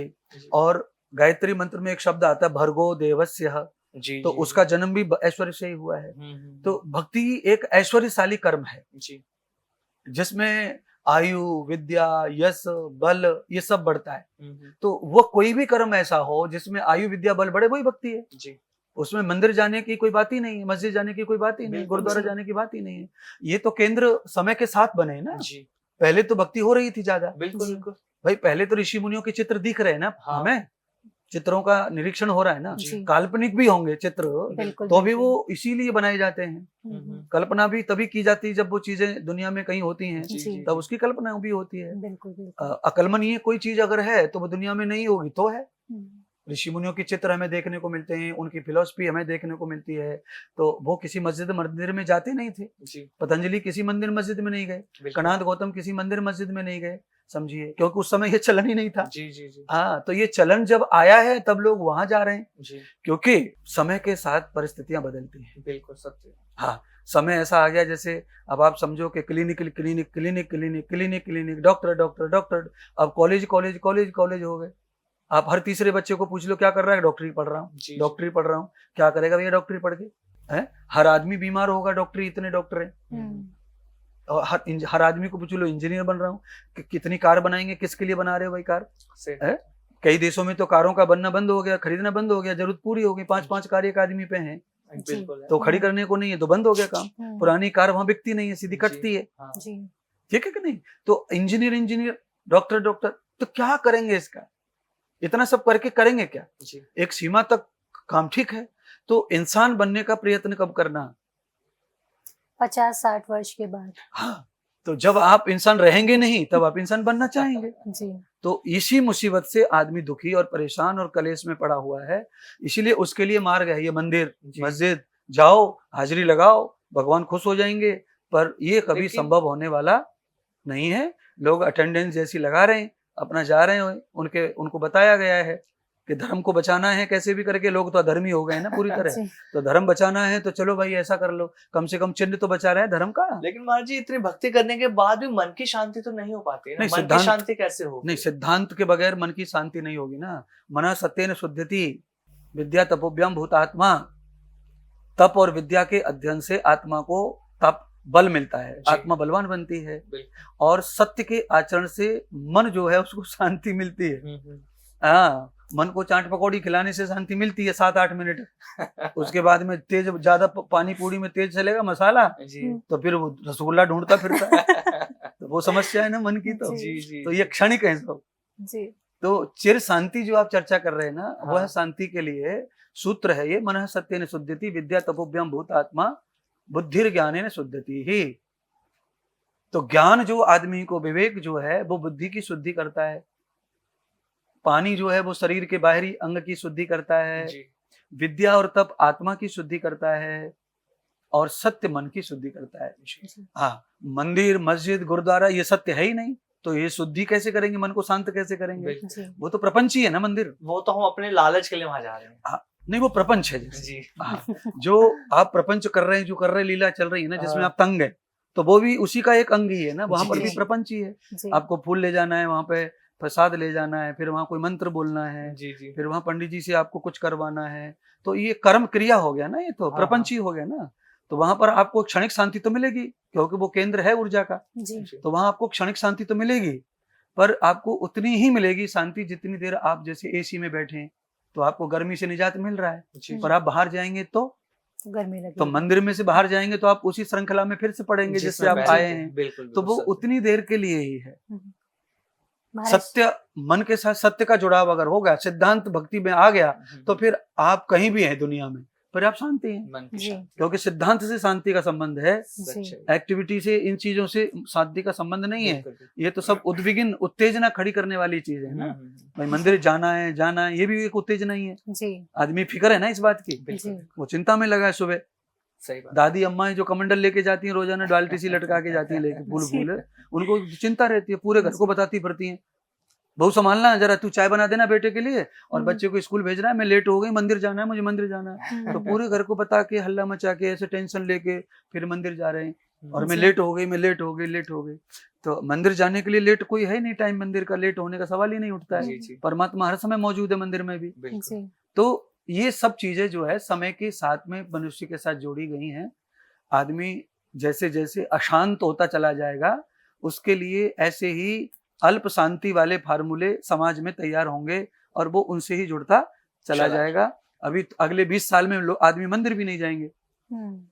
बिल्कुल महाराज जी। अगले 20 साल में आदमी मंदिर नहीं जाएंगे। ऐसा हाँ, ऐसा इसलिए है क्योंकि अभी मंदिर जाने की जो श्रृंखला है ना बच्चों की, नवयुवकों की, वो जी श्रृंखला कैसी है, जैसे अकेले नहीं जाती वो। हाँ हाँ हाँ। अब वो मंदिर वही लड़के बच्चे जाते हैं जिनका दोस्त तो हो, कोई दोस्त नहीं हो, लड़की जी, हो, जी, कोई जी, हो, जी। वहां मिलेंगे, वहां बैठेंगे, बतराएंगे मंदिर के परिसर में, यहाँ बैठेंगे, वहां बैठेंगे। तो हम्म, गार्डनों में पुलिस घूमती है, फलाना है, तो अलग परिप्रेक्ष्य में लोग अब जाते हैं। जी सत्य। अभी यही हाल वृंदावन, यही हाल हरिद्वार, सब जी, जगह उसी तरह से मित्रता टूर बना के जा रहे हैं जैसे। हाँ। जी तो अब टूर बना के जा रहे हैं, गाड़ियों में हल्ला मचा रहे हैं, और कहीं भी रुक गए, कहीं भी कुछ भी खा रहे हैं, मन आ रहा है। तो ये भक्ति का, तीर्थ का या मंदिर का ये उद्देश्य नहीं है। जी ये उद्देश्य है टाइम पास का। जी यानी कि इतने परेशान हैं, उसमें से कुछ भी शांति कहीं मिल जाए तो थोड़ा ले लो। जी तो लोगों को जगह बदल के शांति तो मिलती है। जी हाँ, मामा के घर चले जाओ आप 2-3 दिन के लिए, हम्म, चाहे मामा के घर में खूब उत्पाती है, पर हम्म। आपको वहां रिलैक्स लगेगा क्योंकि जी, हम जी। अपने से छूट गए। हाँ, हाँ, तो हाँ, वहां हाँ, थोड़ा हाँ, शांति मिलती है। और मामा के घर में मामा के बच्चे परेशान है अपने घर से, जी हमें वहां अच्छा लगता है 2-4 दिन, जी वो बुआ के घर जाना चाहते हैं। जी जी। तो ये अदला बदली समाज में चल रही चल है। उसी का ही एक रूप है मंदिर, मस्जिद, गुरुद्वारा, चर्च। ये थोड़े समय के लिए मामा के घर की तरह हमें सुविधा देते हैं, शांति देते हैं, और वहां पर जो महापुरुषों का जो आकार है मूर्ति का, उससे हमें ऊर्जा मिलती है, मानसिक शांति, मानसिक शक्ति भी मिलती है। उनका कुछ आदर्श हमारे दिमाग में आता है तो कुछ विचारों में परिवर्तन अवश्य होता है। महाराष्ट्री, अभी जैसे हम चर्चा कर रहे थे, आपने बोला कि कब शांति मिलेगी, कब पूजा करने जाएंगे, तो मैंने कहा था कि 50-60 के बाद। आज के युवाओं की ये समस्या है। युवाओं से पूछो कि आप कथाओं में क्यों नहीं जाते हैं, या कथा श्रवण क्यों नहीं करते हैं, या भक्ति से क्यों नहीं जुड़ते हैं, पूजा पाठ क्यों नहीं करना, तो उनका कहना होता है ये हमारी कोई उम्र थोड़ी है, हम करेंगे 50 के बाद, 60 के बाद, 40 के बाद कर लेंगे। सही उम्र क्या है भक्ति करने की, प्रभु से जुड़ने की? नहीं, जैसे सही उम्र के बारे में 1 मिनट में दृष्टांत के साथ समझा देता हूँ मैं आपको। जी, जैसे अगर हम भागवत पढ़ते हैं ना, तो उसमें 2 कथाएं ऐसी आती हैं, प्रहलाद की और ध्रुव की। जी, तो सही उम्र तो वो है, जी, और वो सही उम्र इसलिए है क्योंकि वो मन से, बुद्धि से निर्मल हैं, पवित्र हैं। तो उस समय जब हमें गुरु का, अध्यात्म का साथ मिलता है, तो हमें पूर्ण यश प्राप्त होता है, जी, पूरा ऐश्वर्य प्राप्त होता है। श्री ध्रुव जी को पूरा यश प्राप्त हुआ। आज उनका स्थान बोलते हैं चंद्रमा के पास में ध्रुव तारा वही है। जी, तो प्रहलाद जी को यश प्राप्त हुआ, आज तक प्रहलाद जी के गीत गाए जा रहे हैं। तो ये ऐश्वर्य उनको प्राप्त हुआ। जैसे मुझे समझ लो, आप राम जी को समझ लो, कृष्ण जी को समझ लो, उन्होंने बचपन में अध्यात्म को और विद्या को धारण किया, भजन को धारण किया, तो वो इस रूप में प्रकट हो गए समाज के लिए। जी, मैंने ये अपना बचपन में ये चीजें पालन की है, गुरुकुल में मुझे करना पड़ा, समझिए।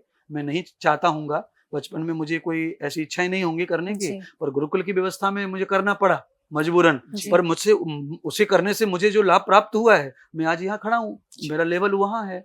तो मुझे ऐसा लगता है कि प्रत्येक व्यक्ति की मृत्यु का कोई पता नहीं है, इसीलिए उसको समय में, जन्म में याददाश्त सही होने पर ही उसे इन कामों से जुड़ जाना चाहिए, क्योंकि उसका उद्देश्य परमार्थ अध्यात्म यही है, भक्ति उसका उद्देश्य है। उसके साथ साथ पार्ट जॉब है ये आधुनिकता, जी, मकान बनाओ, बंगला बनाओ, नौकरी करो, धन कमाओ, ये पार्ट जॉब है।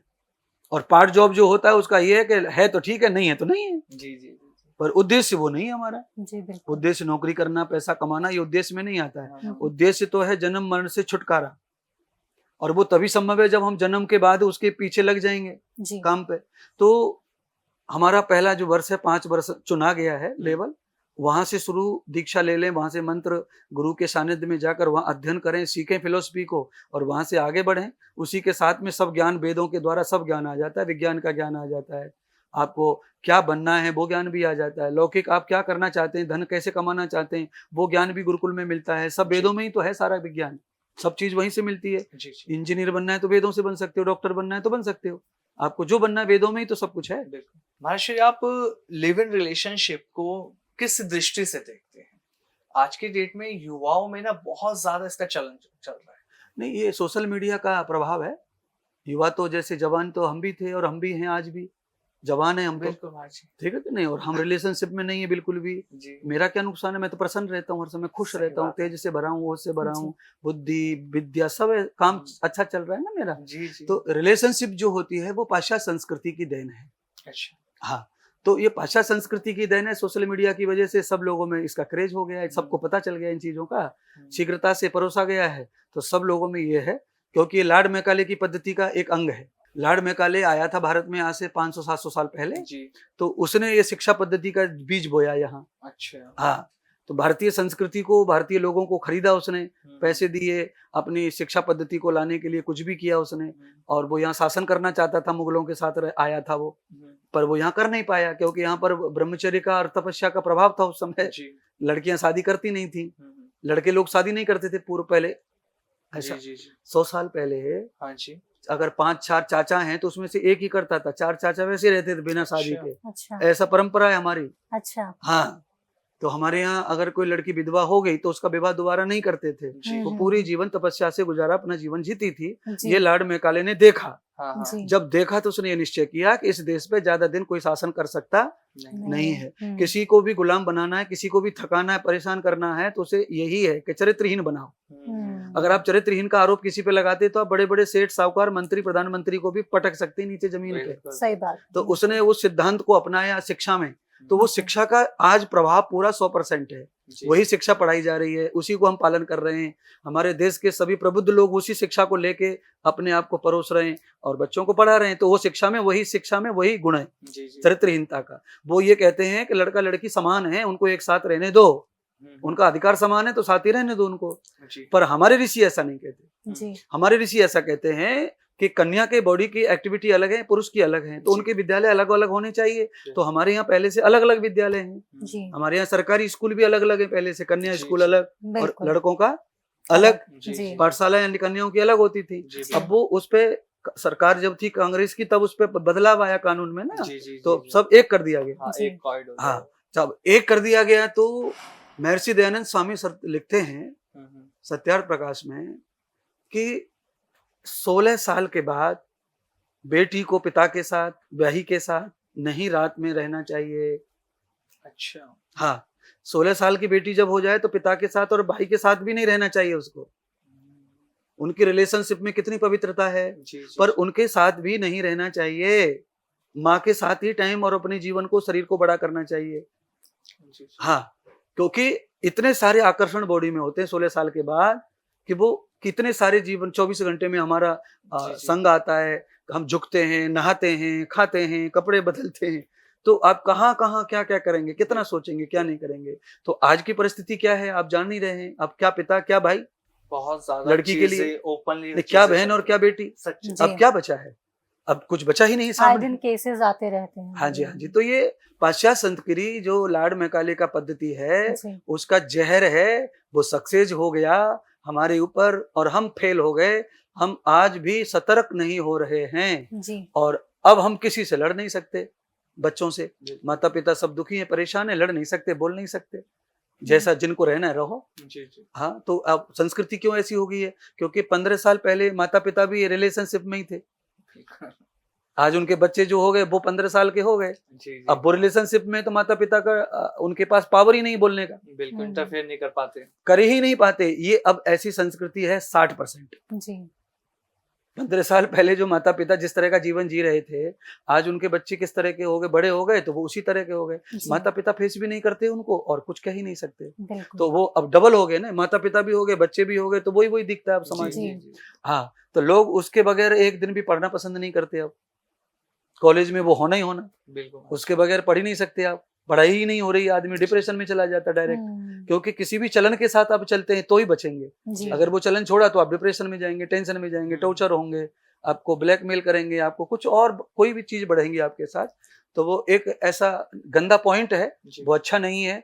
अगले 20 साल में लोग बर्बाद हो जाएंगे, खत्म हो जाएंगे।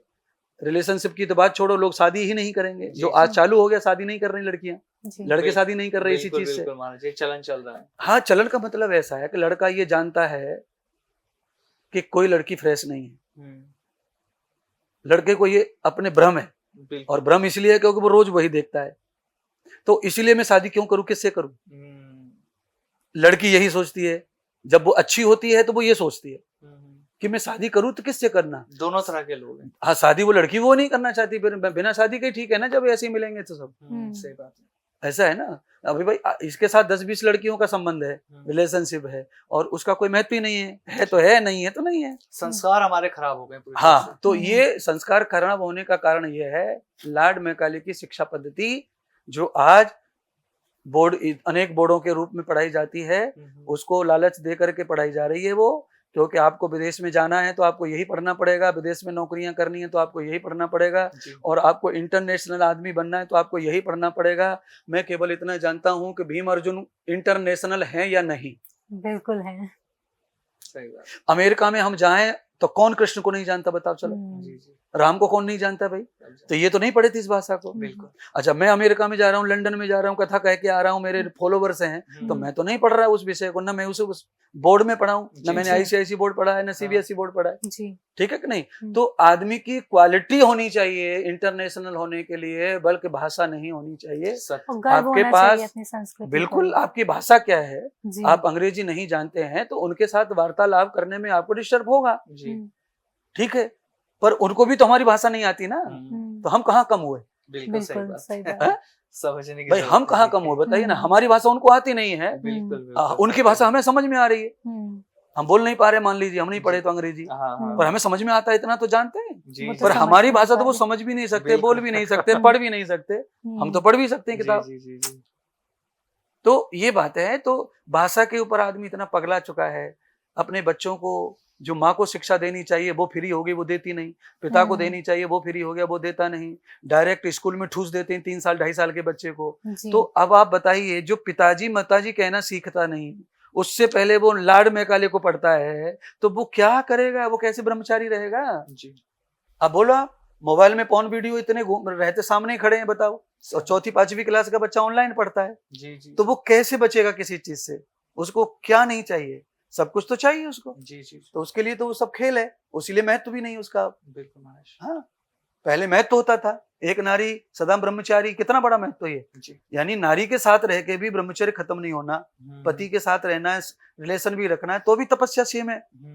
ऐसा है ना। तो ये सब चीजें हमारे ऋषियों की जो देन है, वो हमारे जीवन में पुनरावृत्ति होनी चाहिए, वो आनी चाहिए। सोशल मीडिया पर आदमियों को इतना नॉलेज होना चाहिए कि वो जो परोस रही है दुनिया, वो आप ले रहे हैं। और सोशल मीडिया ये सब भारत की देन नहीं है, ये सब वहाँ की देन है जहाँ से ये सब बुराइयां आई हैं।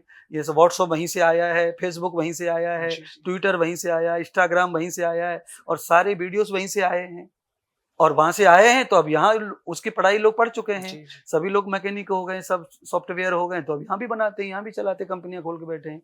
तो उससे समाज को बहुत ही हानि हुआ है, समाज का शोषण हो गया पूरी तरह से। किसी के पास में बुद्धि, विचार, तेज, ओज बचा नहीं है, क्योंकि शरीर क्षीण हो गया। शरीर जब पतित हो गया तो बचेगा क्या फिर? शरीर में कुछ नहीं बचेगा, विचार कहाँ से बचेंगे फिर? जब शरीर का पतन हो रहा है तो विचार का पतन स्वयं ही हो जाता है, वो बचेगा ही नहीं फिर। तो चाहिए ऐसा कि कैसे भी करके लाड मैकाले की शिक्षा पद्धति से छुटकारा मिले, और हमारी वैदिक परंपरा, ऋषि मुनियों की, गुरुकुलों की परंपरा, जो प्राचीन परंपरा राम और कृष्ण की परंपरा जो थी, वो लौटकर शिक्षा पद्धति आवे, तो सारे लोग ज्यों की त्यों सुखी समृद्ध हो जाएंगे, और ये देश फिर से सोने की चिड़िया और विश्व गुरु हो जाएगा। ये श्रृंखला है मेरी। तो महाराज जी, आपने बोला कि बिल्कुल ये होना चाहिए, गुरुकुल परंपरा बिल्कुल आनी चाहिए, जिससे हमारी जो आने वाली पीढ़ी है उनको कम से कम हमारे धर्म का ज्ञान हो, जो आज के समय में नहीं है। लेकिन महाराज जी, ये सब आने से पहले अभी जो माताएं हैं वो अपने बच्चों को कैसे संस्कारित करें? क्योंकि माताओं को ही ज्ञान नहीं है, वो कहाँ से शुरुआत करें थोड़ा अपना ज्ञान वर्धन करने की, जिससे आने वाला जो बच्चा है, जो आने वाली संतान है, आने वाली जो पीढ़ी है, वो संस्कारित हो। अभी मेरे पास में जितनी माताएं आती हैं, मिलती हैं जी, ठीक है, उनमें से मैं 90% माताओं को कह रहा हूं आपको आज चैलेंज के साथ, कि 90% महिलाएं ऐसी हैं मेरे पास जो अपने बच्चों से दुखी हैं। अच्छा। हाँ, और उनके दुख का कारण बच्चों की माँ है और पिता है। अच्छा। जो आज अपने बच्चों से दुखी है, वही कारण भी है उन्हीं का। जी। हाँ, उसका कारण है।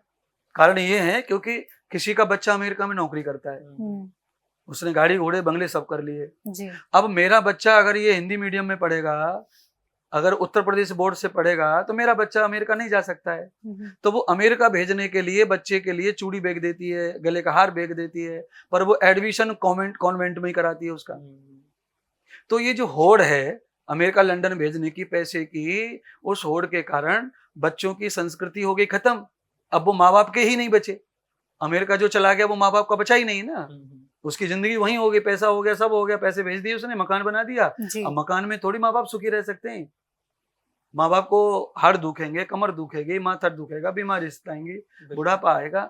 उसके लिए पैदा किया औलाद जो होती है बुढ़ापे की लठिया मानते हैं हमारे यहाँ। हाँ, तो वो बुढ़ापे की लठिया तो वहाँ अमेरिका में रहती है। जी बिल्कुल। वो तो गोवा में सेट हो गया, पुणे में सेट हो गया, दिल्ली में सेट हो गया, माँ बाप तो गाँव में पड़े। तो ये जो मूर्खा काम अपन ने किया हुआ है विकास को लेकर के, अर्थ को लेकर के, उसका परिणाम हम सबको भोगना है और सब भोग रहे हैं। मैं तो सबको प्रवचन के माध्यम से कहता हूँ, 16 संस्कार हैं हमारे। अगर वो 16 संस्कार आज भी कोई माँ अपने बच्चे को करेगी, गर्भाधान, पुंसवन, सीमंत, पेट में होते हैं, गर्भाधान होता है, बच्चे को पैदा करने की योजना होनी चाहिए। बिना योजना के पुत्र पुत्री पैदा क्यों कर रहे हो? तो योजनाबद्ध करो, उद्देश्य पूर्ण करो ना, उनके पीछे उद्देश्य बनाओ ना, क्यों क्या करना चाहते हो उस हिसाब से करो। और परमार्थ के साथ, पूरे आध्यात्म के साथ में अध्ययन करके करो। घर बनाने के लिए इतने बड़े आर्किटेक्ट को फीस देते हैं आप, ठीक है कि नहीं? तो एक अच्छा निर्माण परिवार का और बच्चे का हो, उसके लिए किसी अच्छे महात्मा, अच्छे ज्ञानी को फीस क्यों नहीं देना? बिल्कुल है, आप उससे अध्ययन कीजिए ना। राजा दशरथ ने अध्ययन किया, ऋषि महर्षि वैज्ञानिक साधुओं की सहायता ली, उसका परिणाम हुआ कि उत्तम संतान हुई। चारों संतानों में से एक भी खराब नहीं निकली। बिल्कुल बिल्कुल। तो संस्कार, इसीलिए ऋषि ने संस्कार बताए मनुष्य के लिए। तो हमारे किसी भी धर्म में एक भी संस्कार अब नहीं होता है। विवाह संस्कार होता है, एक नामकरण संस्कार होता है और एक मुंडन फुंडन कर लेते हैं देवी देवताओं पे जा करके। जी तो अब ये संस्कार के रूप में होता नहीं है, ये परंपरा के रूप में बस हो गया है, लोग नियम पूरा कर रहे हैं। जी हाँ, पर संस्कार सबसे उत्तम है गर्भाधान। जी फिर 3 महीने में गर्भ में होता है पुंसवन, पेट में ही संस्कार हो जाते हैं सब। और ये संस्कार आज से 5000 साल पहले, उदाहरण के रूप में बता रहा हूँ, सुभद्रा के किए गए थे। जी तो सुभद्रा को जब ये संस्कार किए गए थे, तीनों पेट के नियोजित संतान का निर्माण हुआ जी। सुभद्रा के गर्भ में, कृष्ण भगवान के कृपाचार्य की आज्ञा अनुसार तो अभिमन्यु पैदा हुआ। जी तो अभिमन्यु ने पेट में चक्रव्यूह का युद्ध कैसे सीख लिया? बिल्कुल। क्योंकि ये तीसरा जो संस्कार है, संस्कार सीमांत संस्कार, 7वें महीने पर, उस समय अगर वो संस्कार हम करते हैं और उस बच्चे को जो देना है वो देते हैं पेट में, तो वो बच्चा वही बनता है जो हम चाहते हैं। तो पेट में बच्चे का निर्माण होता है, तो संस्कारों का निर्माण भी पेट में ही होगा। बिल्कुल सत्य। तो आप लिक्विड क्या डाल रहे हैं उस पर प्रभाव पड़ रहा है ना। जी बिल्कुल। हाँ, अब लिक्विड क्या डाल रही है मम्मियाँ, आप ही बताइए, आपकी उम्र की मम्मियाँ हैं ज्यादातर, आप समझ लो जी है। तो अब क्या लिक्विड है बताइए, बच्चों को हम क्या दे रहे हैं पेट में लेके? महाराष्ट्र, मेरा सवाल इसीलिए था क्योंकि मेरी सहेलियां हैं, उनका अभी विवाह हुआ है और एक गर्भवती भी है, तो मैं इसीलिए आपसे पूछ रही थी जिससे मैं उनको बता पाऊँ। आप उनको बताइए, गर्भाधान संस्कार तो हुआ नहीं है उनका, जी बच्चा तो अनायास हो गया है शरीर संबंध बनाने से। आप कैसे क्या कर सकते हैं, क्या और अब संस्कारित बच्चा कर अगर सकते उनके हैं? 2-3 महीने का गर्भ है तो 2 संस्कार बचे हैं, वो कर सकते हैं। अच्छा। हाँ, 2 संस्कार ऐसे हैं तो कर सकते हैं। जी जी। उसके बाद तीसरा जातिकर्मण संस्कार है, वो भी बहुत उत्तम होता है। अच्छा। पैदा होगा बच्चा उस दिन होता है, वो भी जी। कर सकते हैं। उसके बाद में नामकरण संस्कार है, अन्नप्राशन संस्कार है, वायु प्राशन है, कर्णवेद संस्कार है, जी। मुंडन संस्कार है। अच्छा। उसके बाद यज्ञोपवी संस्कार है, जिसको दीक्षा संस्कार बोलते हैं, जी वो 7 साल की उम्र में होता है। जी। वो उत्तम संस्कार होना ही चाहिए। अच्छा। बस वो संस्कार होने के बाद किसी अच्छे गुरु के पास में बच्चा पढ़ने के लिए चला जाए, उसके बाद वो भगवान ही बन के लौटेगा। अच्छा, तो महाराज मैं जी, इस वीडियो का लिंक जी। उसको भेजूंगी बिल्कुल भेजिए डेफिनेटली। आप, बिल्कुल भेजिए। जी जी हाँ। महाराज जी, जैसे भी हम लड़कियों को लेकर और स्त्रियों को लेकर बात कर रहे थे, मेरा एक सवाल और है आपसे। आज की डेट में एक सवाल बहुत ज्यादा उठ रहा है सोशल मीडिया पर, बहुत सारे कथावाचकों द्वारा भी हमने ये सुना कि जो महिलाएं होती, जो स्त्री जो कथा कर रही हैं, व्यासपीठ पर बैठने का अधिकार उन्हें नहीं है। तो क्या व्यासपीठ पर बैठने का अधिकार किस औरत को है? नहीं, मैं ऐसे किस औरत को है ऐसा कहना तो ठीक नहीं है। तो फिर क्योंकि कौन कर सकता है महर्षि? सुनिए, मेरा सिद्धांत कैसा है, मेरा सिद्धांत वैदिक है। अच्छा मेरा सिद्धांत है यस्त्र पूजन्ते नारी रमन्ते तत्र देवता। अच्छा। हाँ, क्योंकि विदुषी होना स्त्री का परम कर्तव्य है और प्रथम कर्तव्य है, मनुष्य से भी पहले। जी हाँ, हमारे ऋषि मुनियों के शासन काल में तो यही है। अगर माता विदुषी होगी तो औलाद का निर्माण, परिवार का निर्माण उत्तम होगा। अगर औरत गदूड़ी है तो औलाद का निर्माण अच्छा कभी नहीं हो सकता है। जी। पिता कितना भी गदूड़ा रहे, गदूड़ा। गदूड़ा का मतलब कम बुद्धि वाला, अच्छा न नहाता है, न खाता है, न सोता है, न दांत दांत साफ करता है। अच्छा। हाँ, उस तरह का अगर आलसी। पिता है, हाँ, हाँ, माँ अगर उत्तम है, तो बच्चों पर पिता का प्रभाव नहीं पड़ना है। अच्छा हाँ, बच्चों के ऊपर माँ का प्रभाव पड़ता है 99%। अच्छा। तो माता निर्माता भवती, हम्म, हमारे ऋषि मुनि सब कहते आ रहे हैं, माँ का निर्माण करने का धर्म है, माँ ही निर्माण करती है संतान का। जी तो माँ को विदुषी होना चाहिए, ज्ञानी होना चाहिए, परिपक्व होना चाहिए, शास्त्रीय होना चाहिए। जी। और माँ पहला गुरु है, इसलिए उपदेश करने का उसका पूरा अधिकार है। बच्चे का गुरु पहला माँ है, जी जी पिता नहीं है, कोई पंडित आचार्य मैं नहीं हूँ। जी। पहला माँ ही उसका अधिकारी है ना। बिल्कुल सही। अगर उसको ज्ञान ही नहीं किसी प्रकार का, वो जानती नहीं कथा भागवत रामायण, तो वो बच्चों को सिखाएगी कैसे, पढ़ाएगी कैसे? जी जी। अब बच्चों को पढ़ाना क्या और पूरी पब्लिक को पढ़ाना क्या, एक ही बात है। अपने बच्चों को शिक्षा दे रही रामायण की, जैसे सीता जी ने अपने बच्चे लव कुश को रामायण की शिक्षा दी, जी जी जी जी। कथा सिखाई, राम कथा उन्होंने सुनाई राम जी को। तो अगर सीता ये सब नहीं करती तो कैसे सीखते वो? जी। तो ये पहला गुरु माँ होने के कारण ही तो बच्चे उनके 7 साल की उम्र में कथा गाई उन्होंने, और इतने योद्धा, इतने वीर, इतने तेजस्वी बने माँ के कारण। जी तो माँ गुरु है, तो माँ को चाहिए कि वो ये ज्ञान उनको दे। पर हमारे देश की दुर्भाग्य क्या है, अंग्रेजी कल्चर के कारण कोई माता को ये ज्ञान ही नहीं है, वो खुद ही नहीं जानती गीता भागवत रामायण, क्योंकि उन्होंने न पढ़ी, न उनकी माताओं ने पढ़ी, उनकी माताएं पढ़ी लिखी नहीं थी। जी तो इस वजह से उनको हानि हुई। तो अनपढ़ माताओं ने अपनी बच्चियों को पढ़ाने का प्रयत्न किया, तो बच्ची तो पढ़ गई पर वो रामायण और भागवत से दूर हो गई। तो अब वो तीसरी पीढ़ी में अपने बच्चों को बिल्कुल नहीं सिखा सकती, पढ़ा सकती। जी। तो इसलिए प्रत्येक माँ को विदुषी होने का अधिकार है, होना ही चाहिए, तभी उत्तम औलाद होगी, उत्तम समाज होगा। तो 4 बच्चों को, 3 बच्चों को जो पालन पोषण करती है, अच्छा बनाती है, वो पूरे समाज को भी अच्छा बना सकती है। इसीलिए कथा कहने का अधिकार, वेद शास्त्र पढ़ने का अधिकार सबको है, मानव समाज में, चाहे स्त्री हो चाहे पुरुष हो। बहुत अच्छा आपने महाराष्ट्र ये बता दिया, व्याख्यान कर दिया, क्योंकि बड़ी कंफ्यूजन इस पर बनी हुई थी। और ऐसी चीजों पर ज्ञान उनसे ही हम ले सकते हैं जिनको ज्ञान असल में हो, जो हम सभी का मार्गदर्शन कर नहीं, सके। ऐसा नहीं है, मेरी बात का विरोध नहीं करेंगे कोई सोशल मीडिया पे, ऐसा थोड़ी है। जी, मैंने अपनी बात रखी है। महाराष्ट्र वो उनका हाँ, मतलब मेरी है। अपनी बात है और मैं क्योंकि इस पे अड़िग सच्चाई भी रहूंगा जानना जी। महाराज हमेशा। जी बहुत जरूरी है हाँ, लोगों के लिए मैं ना। अड़िग रहूंगा इस पे, क्योंकि मैं जी। ऋषि मुनियों की बात कहता हूँ, प्रमाण के जी। साथ कह रहा हूँ। बिल्कुल। हाँ, अब ये तो बहुत आवश्यक है और इसमें कोई उंगली करके देखे।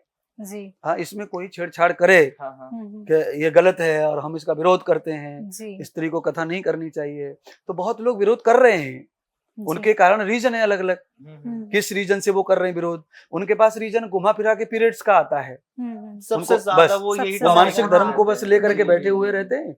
तो अगर वो मासिक धर्म है, उसके साथ धर्म शब्द का अगर प्रयोग हो रहा है, तो फिर वो अधर्म है ही नहीं। जी, जी।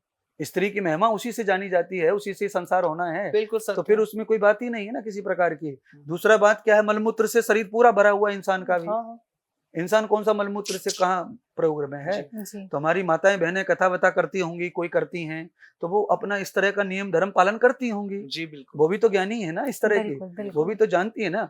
क्योंकि हमारे तो परिवार में माताएं बहनें पीरियड के समय मंदिर में नहीं जाती, पूजा नहीं करती, जी, किचन जी। में भी नहीं जाती बहुत सारी माताएं, और अच्छे आदमी को छूती नहीं है। तो इतना छुआछूत हमारे घरों में है, तो इसका मतलब हमारी बहन बेटियां जो कथा कह रही हैं, उनको भी ये अकल है, उनको भी समझ है। जी, काहे जी। को उनके ऊपर टीका टिप्पणी करके समाज का नुकसान करना है। एक तरह से समाज को पब्लिसिटी स्टंट है समाज पूरा को महाराज बहुत बड़ा नुकसान होगा ना। जी। जी जी जी। हाँ, स्कूल में टीचर पढ़ा रही है ना, जी बिल्कुल तो वो फिर कथा करने वाली अलग से क्या कर रही है, वो भी तो वो टीचर ही कर रही है। सही, बिल्कुल सही महाराज बात सेम के है वो। बहुत सारे वो भी लोग ये भी विद्या है एक बोलते तरह। हैं। बिल्कुल विद्या है और टीचर ही कर रही है ना, वो अलग जी। से कोई काम नहीं कर रही सही है। बात जी। कही आप। बहुत से लोग ये भी बोलते हैं कि जो लोग मना कर रहे हैं ना, उनकी खुद की गद्दी या पैसे थोड़े से उसमें आ रहे हैं, इस वजह से भी लोग कर रहे हैं। नहीं, परंपरा में कुछ तो नुकसान हो ही रहे हैं, जैसे जी। विद्या का शिक्षा का अभाव हो रहा है। जी। विद्या शिक्षा का अभाव हो रहा है, तो क्या करेंगे फिर, करेंगे क्या फिर। बचाव के लिए आदमी कुछ न कुछ करता है अपना बचाव। अगर ये कंपनी नहीं आएगी मार्केट में, तो फिर हमारा कंपटीशन कोई नहीं करेगा, कंपटीशन नहीं करेगा तो हम चलते रहेंगे। जी। कॉम्पिटिटर आगे तो मुश्किल होती है ना, फिर क्वालिटी बनानी पड़ती है, क्वालिटी संवारनी पड़ती है। सही बिल्कुल बात है। बिल्कुल। और महिलाओं के अंदर कुछ गुण ऐसे होते हैं जो परमात्मा नहीं भेजे। उनकी गले की क्वालिटी, उनके बहुत सारी चीजें ऐसी हैं जो महिला में ऑटोमेटिकली होती हैं, समझिए। ये मेरा सौभाग्य कि मेरा कंठ, मेरी आवाज, मेरा स्वरूप अच्छा है। सत्य तो जी। ये कथाकारों का ये सब सौभाग्य उनके पास नहीं होता, बाकी कथाकारों के पास। बिल्कुल तो बिल्कुल। फिर महिलाओं में तो ये ऑटोमेटिकली है ना सब, जी जी। तो उनका प्रभाव भी ज्यादा पड़ता है। और मैं तो ये चाहता हूँ कि जिनका प्रभाव समाज पर ज्यादा पड़ता हो, उनको आगे बढ़ाना चाहिए, उनसे समाज को ज्यादा लाभ प्राप्त होगा। महाराज जी जी जी। महाराज मेरा एक प्रश्न था। एक्चुअली मैं सोशल मीडिया स्क्रॉल कर रही थी, तो एक रील मेरे सामने आई। वहां पर व्यासपीठ पर एक बहुत जाने माने व्यक्ति विराजमान होते हैं। उन्होंने एक बात कही कि जो भी व्यासपीठ पर विराजमान होते हैं और श्री राम के वन जाने की कथा जब आती है सामने, तो रोने लगते हैं। आम तौर पर नहीं रोते, दिखावा होता है, रुमाल में विक्स इत्यादि लगा लेते हैं, उससे आंसू गिरने लगते हैं। क्या ये ठीक है? देखिए, ये दोनों प्रकार से मैं इसको कहना चाहूंगा। जी हाँ, कुछ तो ऐसे होते हैं कि वास्तविकता भी रहती है, जी। आदमी के अंदर भाव भी पैदा होते हैं उस तरह के, और भाव पैदा होते हैं तो आंसू निकल आते हैं। जी। बहुत सारे कथाकारों को रियल भी आंसू आ जाते हैं बिल्कुल। ऐसे भाव विभोर में। जैसे मान लीजिए अभी मैं वहाँ कथा कह रहा था न्यूजीलैंड में, जी। राम कथा, अच्छा। तो वहां पर ये कथा आई थी। जी तो उस समय ये चर्चा चल रही थी भरत जी की। जी। जी। तो वहां पर इतना भयंकर, मैं जीवन में कभी नहीं रोया, मैं बहुत ही क्रांतिकारी विचार रखता हूँ। अच्छा। हाँ, तो वहां इतना रोना आया, इतना रोना आया कि पूरा पब्लिक और मैं खुद रो गया। बहुत अच्छा। आंसू आए और मुझे पूरी रात भर रोना आया, यानी कथा के बाद भी रात भर रोता रहा। अच्छा। ऐसा प्रकट हो गया भाव वहां पर। तो बहुत सारे व्यासों का ऐसा है। और दूसरा, वो जो कह रहे व्यास जी ने जो कहा था व्यासपीठ से, आप जो शंका कर रही हैं रील में, जी जी। तो उस तरह का कोई करते होंगे तो उस तरह का भी मैं विश्वास कर सकता हूँ, क्योंकि लोगों के नाटक की कोई भरोसा नहीं है, लोग कुछ भी करते हैं अपने प्रभाव के लिए। सत्य कह रहे हैं आप महाराज बिल्कुल। जी। तो मैं तो दोनों चीजों पे पक्ष डालूंगा। कुछ भावनात्मक सत्य चीजें भी हैं इसमें, जी कुछ लोगों को रियल आंसू आते भी हैं, और कुछ लोग इस तरह का जो लीला करते हैं उस तरह का भी कोई करते होंगे। जी। तो मुझे नहीं लगता कि कथा में रोने की जरूरत है। जी। लोग रिलेट कर पाते हैं, शायद इसलिए लोग करते हों। नहीं, मैं कह रहा हूँ कि कथा में हमें रो करके प्रदर्शन करने की, एक्टिंग करने की आवश्यकता नहीं है, जी क्योंकि हमें भावान्वित होकर के कथा को, जिस रस में कथा है उस रस में सुनाते रहना है। जी। उसके साथ अपने आप ही करुणा दिल में आ जाती है, जिसको आंसू आने आ जाते हैं, नहीं आने नहीं आते हैं। तो कथा के रस होते हैं अलग अलग, जी ये है। तो जब हमें कथा ऐसी सुनानी है वियोग की, तो उस समय हमें भैरवी में वीर रस की कथा नहीं सुना सकते। जी हाँ, उस समय करुणा रस में ही सुनानी है कथा। जी, जी। जी तो करुणा रस में जो कथा के भाव बनते हैं, वो भाव में आंसू आ जाए, मुंह सूख जाए, परेशान हो जाए हम, तो वो हो सकते हैं, कोई जी बड़ी बात नहीं, क्योंकि वो रस वही है। तो हमें कहीं हास्य रस में सुनानी है, हम मजाक कथा में कर रहे हैं, उस समय आंसू आ जाए, तो ये संभव नहीं है। जी ये अम्बीर रस में कथा कह रहे हैं, हम्म, तलवार निकाल ली हमने अपने आप विचारों की और मार डाल रहे हैं लोगों को, ठोक रहे हैं दुनिया भर के विचारों से, बातों से धुनाई कर रहे हैं। तो जी, उस स्थिति में वीरांगना की और तेजस्विता की जरूरत है, उस समय भी आंसू आ जाए, हंसी आ जाए, वो भी संभव नहीं है। जी तो रस के साथ कथा चलती है। अगर कोई रसिक रसों को जानता है संस्कृत में और संगीत के रागों को जानता है और अटैचमेंट उसका है दिल से और दिमाग से, तो उसे रोना आ सकता है। महाराष्ट्र, अभी जैसे ये रील की बात हुई, जी। ट्रेंडिंग टॉपिक की बात हुई, मेरे जहन में एक और सवाल ऐसे आया। अभी कुछ ऐसे बाबा ना मार्केट में आए हुए हैं, कोई पर्ची वाला बाबा है, कोई फूंक मार के ठीक कर देता है, आवाज नहीं है गले में तो फूंक मारते हैं, ठीक हो जाते हैं, आपके नाम की पर्ची निकालते हैं, भविष्य बता देते हैं। तो ये सब ढोंग है, ये सच में विद्या है? नहीं, विद्या तो उसको मैं नहीं कह सकता, साइकोलॉजिकल एक समझ है। अच्छा। हाँ, साइकोलॉजिकल एक रीडिंग होती है, साइकोलॉजिकल एक ज्ञान है समाज में। जी। अगर उसका अभ्यास किया जाए तो उस तरह का हो सकता है। दुनिया भर के सर्कस में लोग रोज करते आ रहे हैं, हम बचपन से देखते आ रहे हैं मदारी को। देखिए ना, जी जी। ये जो कला है ये तब भी दूर से होती है ना। हाँ हाँ। आप दूर बैठे हैं, श्रोता दूर बैठे हैं जी जी और एक तरफा चल रहा है जो कुछ हो रहा है सो, जी और आपका वेशभूषा भी है। जी जी। गांव में बचपन में, आज मेरी उम्र 50 साल होने जा रही है, तो मैं बचपन में गांव में जो देखता था तमाशा, तो चारों तरफ से ऐसे गोल बीच में मदारी जी और जी। गोल से पब्लिक, जी और वो अपने आदमी को सामने चाकू मारता था उसमें, जी जी। अपने बच्चे में, हम्म। और सामने वो कबूतर बनाता था। जी जी। अब कबूतर को थैली में पैक करके बांध के तो ले जाएगा तो मर जाएगा, पर वो सामने कबूतर बना रहा है थैली में से, सामने जलेबी निकाल के बना के दे रहा है, तो उसके बाद में वो सब लीला करता है, उसको दक्षिणा जो चाहिए वो मिल जाती है, उसके बाद वो बता देता है ये सब झूठ है, ये सब नाटक है। तो वो ज्ञान कोई भी आदमी के पास, वो शिक्षा कोई भी ज्ञान ले सकता है, वो अभ्यास है थोड़े दिन का। उस अभ्यास से आप किसी को हाथ की सफाई बोलो, बुद्धि की सफाई बोलो, विचारों की सफाई बोलो, तो आप उस तरह आप करके समाज में ये सब चीजें कर सकते हैं। पर ये एक टैलेंट ही है, योग्यता तो है ये एक, पर इसको हम विद्या कहें या साधना कहें या तो किसी की सिद्धि कहें, तो ये चीजें थोड़ी सी मुझे गवारा नहीं होती हैं। और मैं सिद्धि के रूप में हनुमान जी की कृपा है तो इसलिए ऐसा नहीं, मैं हो किसी को भी, हनुमान जी का, मैं किसी देवता को इस तरह नहीं मानूंगा कि वो इस तरह की सिद्धि किसी को देते हैं। जी हाँ, पर ये है कि उनके पास अगर ये कला है तो है, कला तो है ये, जी। तो कला है तो वो कलाकार के पास होती है, तो वो कलाकार ही है। बिल्कुल। पर ये है कि हम जिस गद्दी पर बैठे हैं उस गद्दी को मान्यता प्राप्त है हिंदू धर्म में हाँ। या मुसलमान धर्म में, कहीं भी है मान्यता बिल्कुल प्राप्त, सर। तो हम उसको उसी रूप में देखते हैं, चमत्कार के रूप में उसको पूजते हैं, उसको मानते हैं, उसके पीछे पड़ जाते हैं, उसको जय जयकार करते हैं। तो उस तरह की हमारी सभ्यता में, मानव समाज में वो चीजें हैं, और वही चीजें सर्कस में रोज हो रही हैं। जी जी जी सर्कस में कन्या क्या क्या करती हैं? जी जी। हाँ, सर्कस में क्या नहीं करते लोग, पत्ता करने वाले, पत्ते ताश में से सब कर देते, लीला जी, पूरी जी, दिखा जी, देते हैं। जी, जी, बिल्कुल। हाँ, तो ये एक अभ्यास और एक कला है जो थोड़ी दिन आप करते हैं, 6-7 महीने कहीं करते हैं अभ्यास, तो वो अभ्यास में आती है बात आपके, दूसरों को वो चीज आती नहीं है, आपको आती है। माइंड रीडिंग एक हाँ, तरीके तो से हो आपको गया। जब वो चीज आती है दूसरों को आती नहीं है, तो उनके लिए तो आप ही को आती है, बस इसलिए वो आप ही है महान। जी जी। उनको आती नहीं, उसके लिए उनको लो चमत्कार है वो चीज। हाँ, हाँ, तो ऐसी कोई सिद्धि किसी प्रकार की नहीं है, ये केवल एक कला है और कला के अलावा कुछ नहीं है। और वो कला सच में होती है, इस बात को मैं मानता हूं कि वो कला के रूप में तो है, जी। पर किसी सिद्धि के रूप में वो है नहीं, क्योंकि सिद्धि के लिए तो आदमी को कई जन्म लग जाते हैं। तपस्या करनी हाँ, कई पड़ती है। जन्म लगते हैं मारो, पिछले जन्मों की भी तपस्या होगी तो भी इस जन्म में भी बहुत सारी तपस्याएं जी। करनी पड़ती हैं। ऋषि मुनियों के बारे में लिखा है ऐसा कि फलाने ऋषि ने 10,000 वर्ष तपस्या की, जी जी। ठीक है। तो अब बताइए, अब मनु महाराज और शतरूपा, ये दोनों ने 10,000 वर्ष तपस्या की, जी। उसके बाद उनको सिद्धि प्राप्त हुई कि भगवान का दर्शन हुआ, तब उनको ये आज्ञा मिली कि हाँ भाई तुम्हारे पुत्र पैदा होगा राम, जी। तुम जाओ वहां, दशरथ जी। बनो, कौशल्या बनो, तुम्हें ये होगा। पर 10,000 वर्ष, इनकी तो उम्र भी नहीं है 100 साल, 50 साल, 60 साल, 70 साल, 40 साल। जी बिल्कुल। हाँ, तो ये कला के रूप में ये बहुत अच्छी चीज है और सत्य भी है, इसको हम झुटला भी नहीं सकते हैं। जी। तो क्योंकि कला है वो, तो कला किसी में इस तरह की भी कला होती है, किसी की हड्डियां ठीक करने की कला होती है, जी जी उसको भी चमत्कार के रूप में लोग देख रहे हैं। जी, जी, कई सोशल मीडिया पे कमल वाला बाबा, सॉल वाला बाबा, हाँ, लात मार के मारने ठीक वाला कर रहे बाबा। हैं। जी जी हाँ, पर वो कंबल वाला जो बाबा है वो ट्रैक से हड्डी सही करता है, जी।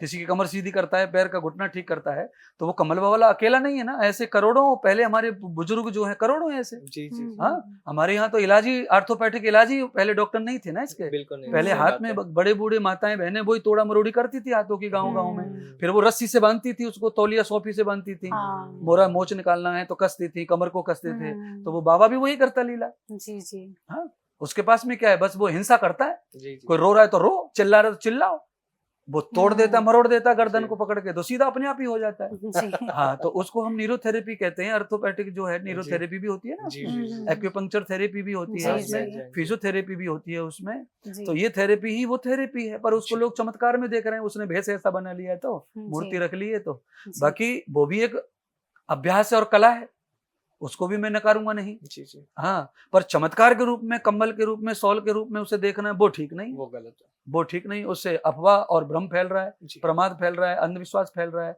आपकी जो कला है उसको सम्मान हम कर ही रहे हैं। जी। महाराज श्री, अब गुरुओं की तो हमने इतनी सारी बातें कर ली, अगर हमें असल में गुरु चाहिए होगा तो कैसे ढूंढें? क्योंकि जैसे कि अभी आमिर जी ने बोला, बड़े सारे गुरु चल रहे हैं, कोई किसी तरह के, कोई किसी तरह से आकर्षित कर रहे हैं। अच्छे गुरु की पहचान कैसे हो? गुण कर्म स्वभाव, अच्छा। गुण कर्म स्वभाव, ये तीनों एक मैच करते हो उसको गुरु बनाओ, अच्छा। बस हो गया। गुरु ढूंढने के लिए इतना ही ज्ञान काफी है। जी। किसी गुरु का गुण कर्म और स्वभाव ये एक समान होना चाहिए। जी अच्छा। हाँ, कई लोगों की करनी कथनी जो है अलग अलग रहती है, स्वभाव जी। अलग रहता है, विचार जी। अलग रहते हैं, जी जी ऐसा है। दूसरों को अलग सिखाएंगे और खुद अलग जिएंगे, जी दूसरों के लिए कुछ अलग पेश करेंगे खुद को, और अब है अंदर से कुछ और। जी तो जी। ऐसी चमत्कारी और ऐसे बनावटी भ्रमी ऐसे लोगों से गुरु बना के हमें कुछ नहीं मिलेगा। गुरु की परिभाषा है यही जो मैं कह रहा हूँ, गुण कर्म स्वभाव जिनका एक होवे वही ब्रह्म है, वही गुरु गोविंद है, वही गुरु है। जी। तो हम इस धरती पर मानव रूप में भी गुरु बनाए, तो गुरु छांटे कैसे, ढूंढे कैसे, तो वो ये गुण कर्म और स्वभाव ये समान रूप से आप देख लो कि गुण कर्म में परिवर्तन नहीं है, भेद नहीं है, तो जी। उसके हिसाब से आप पक्के हो जाइए कि यही मेरे गुरु हैं। अच्छा। ये मुझे कहीं भी ले जा सकते हैं, कुछ भी पहुंचा सकते हैं, कुछ भी जी। दे सकते हैं, पर स्वभाव कुछ अलग है, गुण कुछ अलग है, तो फिर ठीक नहीं है। कर्म कुछ अच्छा। अलग है, फिर चाहे वो जितने भी नाम वाले काम वाले हों, वो कुछ काम के नहीं, अच्छा। कोई लेना न देना, वो किसी काम नहीं आएंगे जी, अपने। महाराज श्री, मेरा एक प्रश्न और था आपसे। मैं जब आपके बारे में पढ़ रही थी तो मैंने पोस्ट इत्यादि आपके देखे, आप सीएम योगी आदित्यनाथ जी से मिल चुके हैं और भी राजनेताओं से मिल चुके हैं। मैं योगी आदित्यनाथ जी की बात आपसे इसलिए करना चाहती हूँ क्योंकि वो भी संत हैं, एक तरह से साधु हैं वो भी, और राजनीति में भी हैं, दोनों चीजें बैलेंस कर रहे हैं। तो जब आप उनसे मिले तो आपको उनका व्यवहार किस तरह का लगा? नहीं, दरअसल में क्या है, मैं मिलता रहता हूँ जी उनके साथ। जी। अभी मैंने 10 दिन पहले उनके साथ सभा की महाराष्ट्र में। अच्छा। हाँ, जी। तो मैंने प्रचार किया बीजेपी का। अच्छा। तो मेरा क्षेत्र है वो, तो वहाँ मेरे 10 लाख वोट हैं, अच्छा। तो उसके लिए 2-4 सांसदों के लिए मुझे करना पड़ा। जी तो जी। वहाँ योगी जी आए तो मुझे भी जाना पड़ा, तो वो किया। तो उनका स्वभाव कैसा है, वो अंदर से जी। योद्धा है। अच्छा। हाँ, उनके अंदर वीरता की कोई कमी नहीं है, वो पूरे वीर योद्धा स्वभाव है उनका। जी। और अंदर से वो बहुत मुलायम स्वभाव के नहीं है। अच्छा। हाँ कठोर हाँ, थोड़े। मुलायम स्वभाव जो होता है ना, ऐसे नहीं है वो।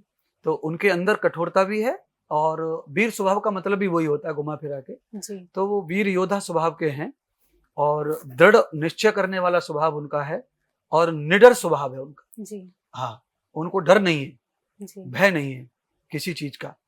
और जो चाहिए एक सन्यासी के अंदर चाहिए वो है, और उनके अंदर वो अलग से अपना गुण भी है। जी। कई लोगों में नहीं होता उस तरह का, और कई लोग सरल भी होते हैं और डरते भी हैं कई चीजों से। तो उनको किसी चीज का डर है ऐसा मुझे नहीं लगा बिल्कुल भी। जी। वो किसी भी एंगल से किसी भी चीज से फेस करने को अपने आप को रखते हैं। जी। वैसे हमने एक जमाने में एक वीडियो देखा था उनका कि वो रो रहे हैं संसद में, एक वीडियो वायरल है जी, सोशल जी, मीडिया जी, पे है। हाँ। तो उस समय थोड़ा सा राजनीतिक उनको प्रेशर था, टेंशन था, तकलीफ दी, तो संसद में वो रो भी गए थे, दुखी भी हो गए थे। तो कोई बहुत विकट परिस्थिति में वो थक गए, परेशान हो गए किसी चीज से, वो अलग बात है, पर वो योद्धा हैं। महाराज जी, मेरा आखिरी सवाल इस पॉडकास्ट का आपसे, बहुत सारे व्यूअर्स इस पॉडकास्ट को देख रहे हैं, आप यूथ के लिए क्या संदेश देना चाहेंगे? नहीं, मैं आपके माध्यम से और या मेरे माध्यम से मैं ये बताना चाहूँगा, जो हमारे युवा साथी बहन भाई हैं, मैं उनको ये कहना चाहूँगा कि जीवन बार-बार नहीं मिलता। बस मानव का जीवन बार-बार नहीं मिलता है, और शरीर में जो शक्ति है, वो किसी के हाथ में नहीं है। उस जो शरीर में शक्ति है वो कम समय के लिए ही हमें उपलब्ध है। तो आप अपनी जवानी का, अपनी शक्ति का, मानव जन्म में चोला में आए हो उसका पूर्णतः फ़ायदा उठाओ और इतना फ़ायदा उठाओ कि आप कहीं गटर में ना खो जाएँ। अगर आप नाली की बदबू में, गंदगी में, मलमूत्र में बह गए, तो फिर आपकी जवानी, आपका बल, आपकी शक्ति सब थोड़े दिन में नाश हो जाएगा आपका जीवन का और आपके पास में कुछ नहीं रह जाएगा सिवाय बीमारियों के। इसीलिए आप अपनी जवानी को, अपनी युवा अवस्था को बचा के रखिए और मेरा तो कहना सतम जीवेम सरदाह, ये आशीर्वाद भी है सभी युवाओं को और मेरी शुभकामनाएँ भी हैं कि आप 100 साल तक जवान, स्वस्थ रहिए। आपको किसी भी एंगल से बुढ़ापा नहीं आना चाहिए। तो उसके लिए आपका चरित्र एकदम उत्तम और स्वभाव एकदम सरल होना चाहिए। यही मेरा उनके लिए उपदेश और संदेश है। बहुत बहुत धन्यवाद महर्षि, आप हमारे धन्यवाद साथ जुड़े। महाराज श्री। हाँ, बहुत राधे खुश राधे रहें जी आप भी। धन्यवाद। धन्यवाद। तो एक शानदार और आध्यात्मिक पॉडकास्ट ये रहा महाराज श्री के साथ। हमने बहुत कुछ जाना इस पॉडकास्ट में। अपने जीवन को अगर हमें बदलना है तो ये पॉडकास्ट हमारे लिए बेहद जरूरी है देखना। तो आपको ये पॉडकास्ट कैसा लगा आप कमेंट करके हमें जरूर बताएं। तो हमारे पॉडकास्ट में इतना ही, फिर मिलेंगे आपसे अगले पॉडकास्ट में। नमस्कार।